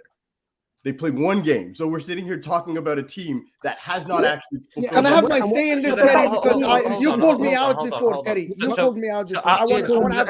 Sorry, guys. You remember, Terry, me and you had to talk about the style of play and how you watch Man United and you expect something. Do you want honesty? In the last 2 games, I saw what Ten Hag wanted to do. You're a suffocating team. Your high line is working. Your guys inverting. You're passing the ball. You're isolating wingers. You're doing everything that you're expecting Ten Hag to do. And I sat there and said, this is how he should play football. This is what we expected. I don't care if a Crystal Palace was pinned back or not. You can say they wanted to do that, but Man United pinned them back. 70% position in a game, 77 on the other game. The goal they conceded was from an obvious offside decision. You created more chances than Crystal Palace, and you had more shots than Crystal Palace. Crystal Palace had no teeth in this game. This is the reality, right? Here is the problem that I saw in Man United. Marcus Rashford, every time they isolated him with the defender, he put his face down, tried to dribble the people, and that's how he was effective last year. The problem is with the new way, because you're not playing transition football, you're not playing on the counter attack. It didn't work. It didn't work as much. That's the thing. He needs to play with the team, like recycle the ball to the other, like Man City does. Doku gets the ball, dribble doesn't work, go to the other side, try to go from the other side. The problem is Ten Hag on him, that game only, is not getting Rashford, especially Rashford, which is your key player, on the same page of everybody else. That's on the manager. But it's also on Rashford being the superstar as well. No, Mo, listen, I agree with you. In the last 2 games is how I was expecting us to start playing from earlier on this season, far more possession of the ball. Now, I don't expect us to go and do that at the Etihad or at Arsenal right now, or even against Liverpool. I still think there's a way to go. Sometimes the most simple explanation is the most logical and often the most right one. And we're just not finishing our chances. Now, that doesn't mean I know the comments will go, excuses. It's not an excuse. It's the reason. And some of that is because certain players ain't creating. Players like Rashford, who have been our main goal scorers, he's not doing what he did last year. And I think your reasoning is right. And we're not creating enough chances for Haaland so far. He's actually had, I think, 3 gilt-edged chances created for him since he's been there. Scored one. The header he had at the weekend was saved, and the other one was disallowed because the ball supposedly went out of play. To have a number 9 that you're not creating chances for, you look at the weekend, look how good Haaland is, the best number 9 we've seen on these shores at his age. In fact, he's the best striker Europe's seen at his age since R9 in terms of scoring goals. Facts. If City don't create him chances, you don't score. And we've got a player who's similar to that in Haaland. We need to create him chances. That's where we're really struggling. So where I agree with Cam is I want to see more games with the majority of the players that he has purchased. But if in 5 to 10 more games we're not winning and we're losing, there does come a point where you have to say, you might have to look at somebody else because you can lose dressing rooms. And I think that's where the balance has to come in. So I'm all for the criticism. I'm all for the questions. I'm all for the dropping of Rashford. But some people just go too far. Man United fans are too individualistic. I don't know if that's a real word, but it's a word I've just created. It's drop Bruno and Rashford and we get better, or sack the manager and we get better. We've been talking about this since Moyes and Fellaini, and it never works. So there has to be a balance here. But look, it was disappointing at the weekend. It was embarrassing again to lose. Sorry, go on. Can I say something in the Rashford thing? Is, as you know this, I've got Rashford on my wall. But if Rashford can't figure out how to play in this system, get rid of him. First, I'll be the first to say it. Like if like I agree with what Mo said, it's like it's not quite working with him. And I also think Haaland's not. You can't I don't think he's immune to criticism either. I've been watching him and being like, I would like to see a little more near post runs. I'd like to see if he does seem a bit raw. There's a few more things, but I'm not going to go at him because it's his first season. But Rashford, if he does not figure things out, he can go. So people need to understand that, like, I'm not a player FC person. I care about the club and I care about our system working. And if it does not end up getting there in 5-10 games, I will be there with you guys and saying sack the manager, but we're not there yet. We have to chill. Yeah, I hear you on that. I really do. Some super chats here. First one says, unpopular opinion with United is that Sir Alex Ferguson should leave the club like Wenger did. Not sure what he is doing. Listen, let me tell you what Fergie does at the club. He turns up on match days, sits in one of the boxes, talks to fans. He isn't doing anything. He's not this distraction the media paint him out to be. He has he's a role that has almost zero power at the football club. It's him and, Sir Bobby Charlton's not very well. He's still on the board. They have what you call ceremonious positions. You know when somebody gets like they can get like a PhD or a doctorate like handed to them by a university because of services they give. Doesn't mean you'd like them operating on you in a theatre table. It's ceremonious. It's not real. So yeah, I wouldn't worry about it too much. One thing we have seen in the past 5 years is that Man United can take a very world-class player and make him mid-table player in no time. True, everyone's regressed. Out MF this weekend will be, I don't know what the hell that all says. DRT. It's Arsenal's midfield. So Arsenal midfield. Yeah, cool. Write the actual names, bro, because I hear you, bro. But thank you. I want Poch to survive until he plays us Spurs, so we can be the club that gets him sacked. So bitter for some reason. Wow, I love that. Speaking of Spurs and Arsenal, I want to go to Arsenal first of all. They looked very good at the weekend again, Colleen. Mm-hmm. Still unbeaten. A chance for potentially. All right. Patrick? Someone kick him out. What is he doing? Kick him out. What is he doing? They look very good at the weekend. Unbeaten. Everything barring, I think, at 1 point worse off than they were last year, but every other metric, goals conceded better. Still in the League Cup. Still unbeaten. You feeling confident? Whether we spoke to you this season, Colleen, you feeling confident still? With a lot of owners moaning still, but for me, you guys still look great. Yeah, I think it's because it's such a big contrast, not a big contrast, but the contrast of last season where it was so scintillating, especially the first 10, 12 games that you played. Whereas now I think our performances are a bit more professional, especially as we've gone into the last couple of games. They've been much more professional in terms of finishing our chances and being much more professional defensively, especially away from home. If anything, we kind of need to look a little bit more at home to kind of take us to the level that we want to be at. But I'm not really sure there's any cause for moaning. If we're unbeaten, we're still in every competition that we started off in, 7 or 8 games in. And I'm really looking forward to the Man City game because for me, Man City now from last season's our marker of where we're progressing. So for me, us finishing second and not winning a trophy, we have to better that this season. So that would be winning a trophy. And in my opinion, obviously, what's better than second first? That would be a chance of progression for me. That's where I think we should be progressing. Now, we haven't, it kind of goes back to the discussion that Cam and Lewis were just talking about in terms of how Wolves were able to beat City. The last time, if we exclude the Community Shield at the beginning of the season, the last time we were able to beat City was in that FA Cup run where we went on to win it in Mikel's first half season, where we were arguably at our worst, having like Banks very defensive and going at them on the counter. So I want to see a progression in terms of us playing City like we did last season when we went at them, played very well, but lost. So these are the kind of the levels that we're at now, is where these kind of big boys like Man City, where we should be going in, and for me, at home, if they've got no De Bruyne and Rodri, we should be going in to win. And that should really be the test of how far we've progressed. But so far, I'm not really sure what people have to be moaning about. I tell you what people are moaning about. What? It's people are moaning about the fact that you're not exciting as you was last year. But last year, more professional. Yeah. So last year you was blowing teams away. Your front three was amazing, and I've watched every Arsenal game this year, this season, apart from the game the other day. And I don't think you've been as good to watch as last season, but you have been getting the results, really. So you can't really knock him. You know what I mean? And the question mark will be because when you get into that final third, I don't think you look as clinical. Will that cost you over the 38 game season, or will you win more points from being more solid? That's, I think, for me, where I'm kind of at. But people are just moaning because people want to see the explosive football, getting it to Martinelli, getting it to Saka on the wings, getting goals. But obviously, Arteta's decided that wasn't going to work this year, and obviously, he's got Rice in, so he's doing it. But I think that's why people are moaning. I don't want us to peak too early. We have to learn from last season. Like it was a heartbreaking season for me, for any Arsenal player or fan, because we should have went on to win the league. We should have from that position.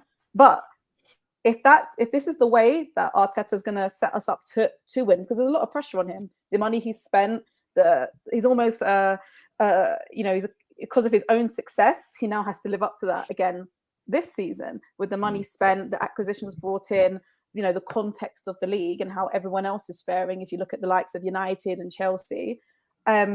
So I don't really have a problem with it. If this is going to get us over the line, him being more pragmatic, you could say a bit more professional, assessing that we now have Champions League football as well, and the level of our squad, I have no problem with it at all. But it all comes down to what happens in May. And the first test for me, the first real test is City. Do you think you have to beat City at the weekend? Because we're above you. We've got 4 players out. You're at home. For me, I don't know. Try to take my City hat off. Like I've got to look at this. I think surely Arsenal have to win this one. I think we should beat you, but I'm not. If we were to lose, for example, I'm not going to throw a tantrum and say, do you know what, season's done, or get overly emotional over that. It'd be very disappointing. And again, I've already mentioned that I think how we fare against City for us at where we are now is kind of the measure up of where we are, because City haven't got, City are not a worse team. They're just coming off the back of winning a treble. They're still a very, very good side. And I don't care if they've just lost to Newcastle or Wolves. It's still a massive club, and it's still a club with a lot of quality. I'd be very disappointed, and I am expecting a win based on the injuries that Man City have, the way that we played against you last season and lost, because we played very well but still lost. The Community Shield was a bit, I think overall City did edge us, but we still managed to get a win. But it's the Community Shield, it's not, it's a glorified friendly. So I'm expecting a win, but if we don't win, I'm not going to be like, oh, do you know what, season over, we can't challenge for the league and things like that. I think that'd be such an overreaction. But like for me, it's that kind of how we fare. Oh, I think it's massive for Arsenal to win. And I don't believe it's, if you don't, it's finished. But if you win, City would be 2 points worse off at this stage of the season than they were last year. And the reason why I think that's significant is the mentality, because what's been said, and by the way, that'll be 8 games into the campaign. I remember a lot of Arsenal's detractors, and we know how, whether it's rivals, whether it's Arteta outers, criticism gets into the minds of all of our players. How do we know that? We've seen all of our managers, haven't we, in press conferences, mention things that we all see trending on Twitter, which means they all fucking read it, they all see it. And you can guarantee, all of you, that some of your players have seen shit that you've all said online before. They've definitely seen it, 110%. If you guys could get to 8, 9, 10 games in and have in and around the same amount of points as last year, and for City to already have 2 defeats after 8 games, which they didn't have last year, it sends a message that maybe you've grown and got better. You still haven't got into top gear. And everybody said you would not have a start to the season like last year again. For you to put yourselves into that position psychologically is massive. City are still the favourites. Of course they are. You don't win what they have won in the last 7 years. You don't do a treble. You don't become European champions, have the greatest manager since Fergie, maybe the greatest of all time by the time he retires, and not be the favourites. But I think psychologically, more so than the 3 points, it's huge.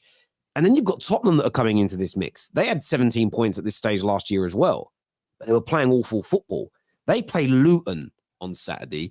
They have a chance to put themselves into a top position and to really start building up steam. And the psychological element of football and sport in general, I think, is so key. They say in fighting that generally world champions become 30% better when they get that belt because they start to believe in themselves that little bit more. And it's harder, I think, in a season to do that. But I do believe if you beat City, get that kind of monkey off your back, as it were, get into a better position at this stage of the season than you were last year, I think it sets you up, and I'm not writing anybody else off, for a very strong title push, even though it's early in the campaign. I think that belief will come flowing back into you guys. So I think beating them is hugely important for your overall chances of winning the league, not mathematically, but psychologically. No, I agree with the psychologically part, because I think you could argue that was our downfall towards the end of last season. I mean, I know some people point to injuries and things like that, but overall, you know, there's many games that we should have won that we dropped points at. Or, you know, that Ramsdale kick out from the back against Southampton and we end up drawing 3-3 at home, which should never happen. That's nothing to do with Rob Holding coming in. That's to do with the mentality and the psychology of the team and that pressure. So, yeah, I agree with you. I think if we were to beat them at home, which this group of players haven't done in the Premier League and this current crop that we've got, I do think it'll take their belief to a next level. But I think they should be going in there not thinking that they're not with disbelief, but they should be going in right, thinking this is going to be a good game and we have a good chance here. I wouldn't want them going in with a defeatist mentality, but I don't think they would. But it'll be very interesting to see, and I think it'll be very exciting for the Premier League, at least in the short term, if Arsenal do get a result over City. But that's just because Rodri and De Bruyne aren't playing doesn't mean City should roll over. From your point of view, Patty, we spoke a lot about the Spurs game earlier, but it was about the controversy rather than Spurs. A massive win. If we just remove the offside goal for a moment, a massive win.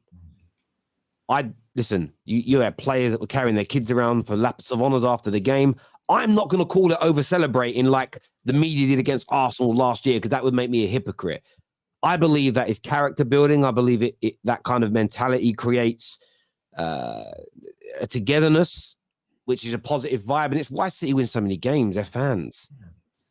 Because I know you know this, Lewis. I mean, how often when you're losing, are you relaxed still? I've seen some of your watch-alongs, and you can get a bit heated on them, bruv. I love them, but generally you're quite relaxed. You guys know you're always going to win. Spurs seem to be getting that way as well. The question is, Patty, are you guys genuinely good enough to challenge for this title? Nah, we're not. Like, you know, our first 11, I think our first 11 can give anyone a game.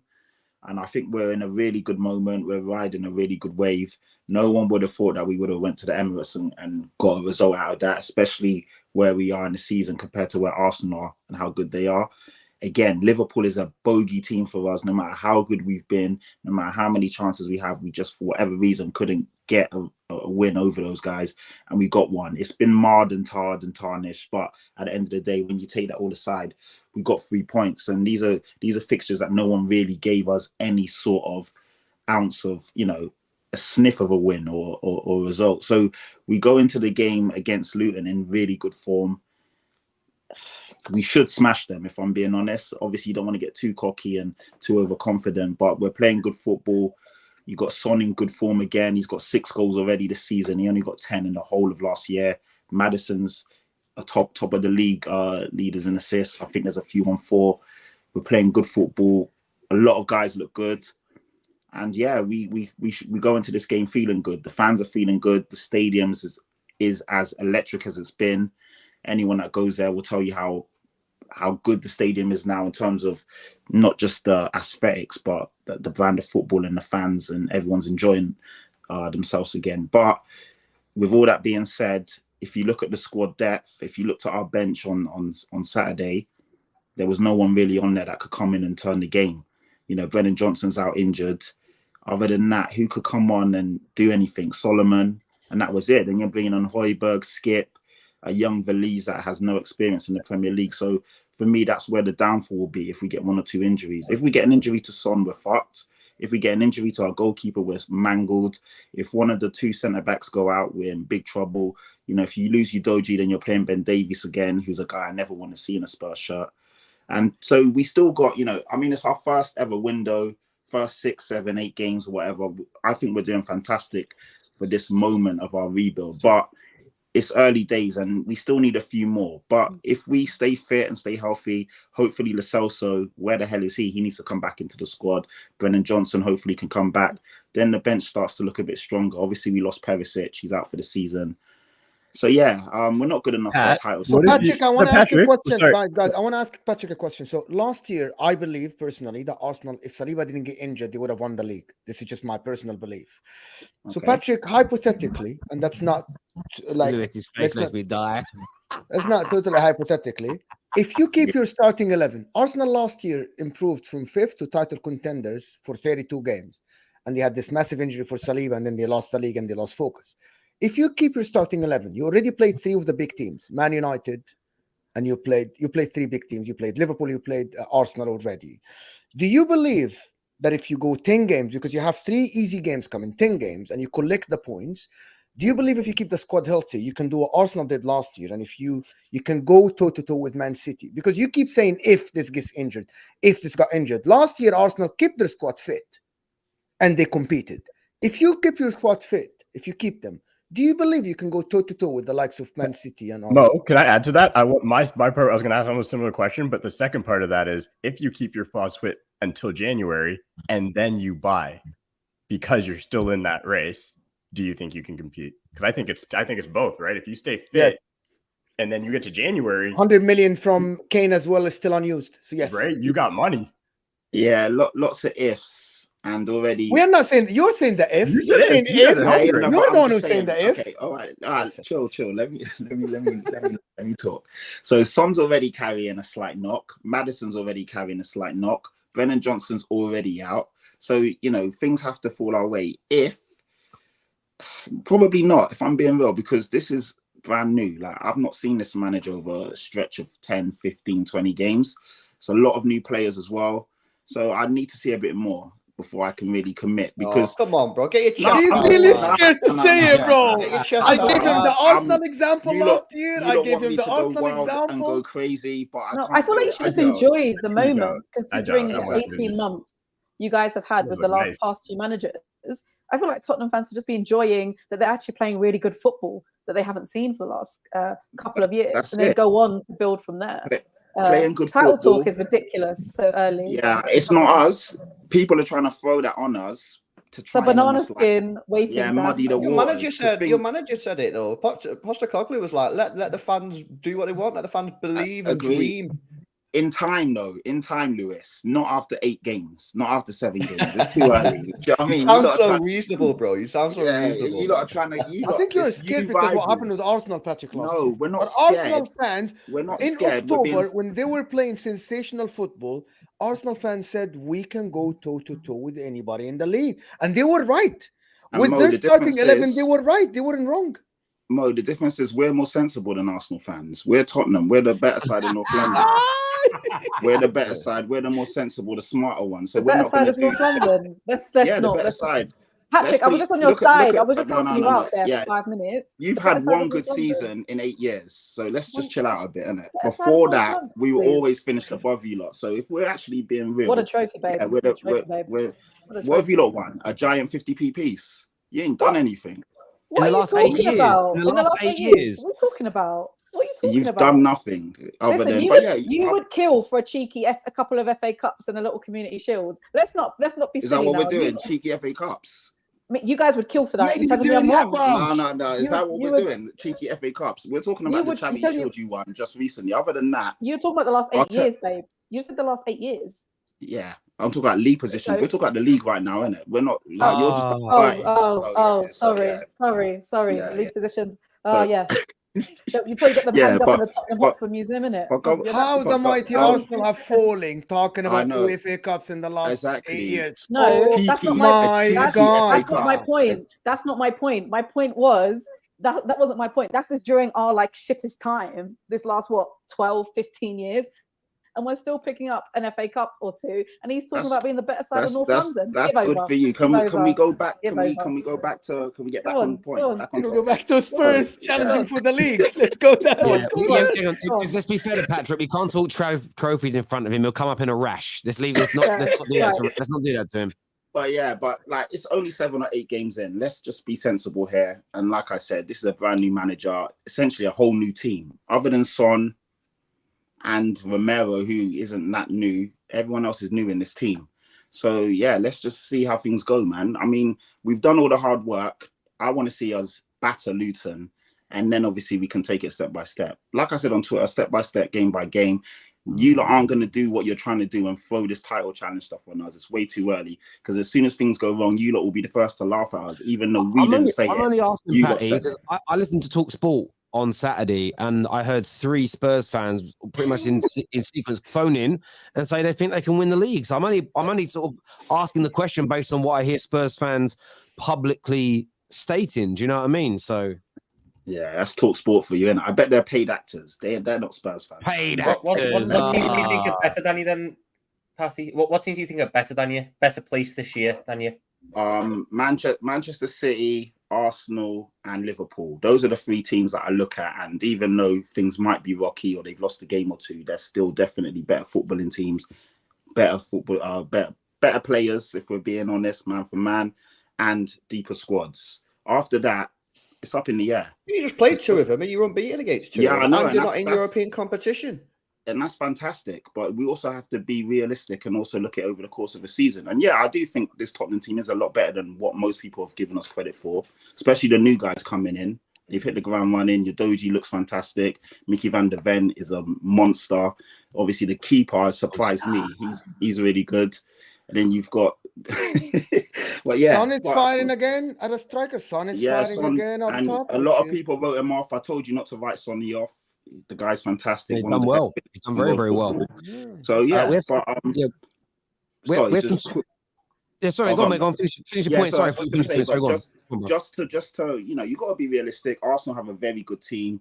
Manchester City are Manchester City. They're treble winners for a reason. And then Liverpool, they look how strong they finished last season. And yeah, we beat them, thank God. But before that, they was on like an 18-1 unbeaten streak or whatever it was. So those 3 teams are serious. After that, it's a toss-up. I hear you on that. Kevin L here says Lee Gunner's going to be rolling in mud for the last 48 hours. 50% chance he's sick, so he doesn't have to face the. No, he's not. He already spoke today. He's on the show tomorrow. Don't be silly. Lee Gunner will be here. I think Arsenal have had their main front 3 maybe once this season. I've seen Partey and Rice maybe twice, and never with Zinchenko. The area we were fluid, haven't seen together. And that's also true. That's why I think we've been so judgmental with too many teams too early this campaign. But we've seen that happen to football fans. Like, it used to take 2 years for a player to be called a flop. Now they get called a flop after 1 pre-season training session. So I'm sure that we're assessing teams too quickly as well. Everyone has a book on Arsenal now. Good teams try to smother Odegaard and Saka, and we have to innovate still. And I just saw some stats on Saka: more goals, more assists, more shots on target, more dribbles completed, more chances created. Like every metric you could imagine is better this year compared to the same stage last year. But yet everyone says he's been awful. Crazy. Where Arsenal lacked last season was trying to control games better. Also, with all their qualities Jesus has, he sometimes lacks clinical finishing. For Arsenal, the most important thing is fitness. Ibi here says, I've never expected that Rice to be this good. Honestly, I'm never confident facing City, but Rice, to be honest, is the one that gives me hope. He makes it look Why have easy. people only now started to realise that Declan Rice is a good footballer? I've been saying it for years. Just because he was in that West Ham team doesn't make him a crap footballer. He was a very good footballer. And it's taken a move to Arsenal. Yeah. Where I still think there's levels for him to step up to, which should excite Arsenal fans. For people to now go, oh, maybe he's not overrated. It's mental, man. Clan G here says, mate, with that logo, you look like a Nando's half. I think it means staff. He's obviously talking about you, Pay, with the chicken on you. That's come on, Clay. Come on, man. You can do better than that. Big 23, almost 2024. You're doing that. Come on. There we go. Look, I want to thank all of my panel tonight. You've been sensational as ever. Viewers, please make sure you hit like buttons before you go. All of my super chatters, all my members, you know how much love I have for each and every single one of you.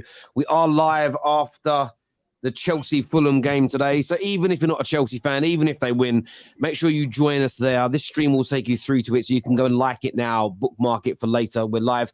But Mo, Cam, Patty, Lewis, Colleen, Tom Little, and of course, Have Hope was on the show earlier. Thank you all very, very much indeed for coming on, giving us your views, giving us your opinions. Until next time, take care. Goodbye. God bless. And I'll see you all again soon.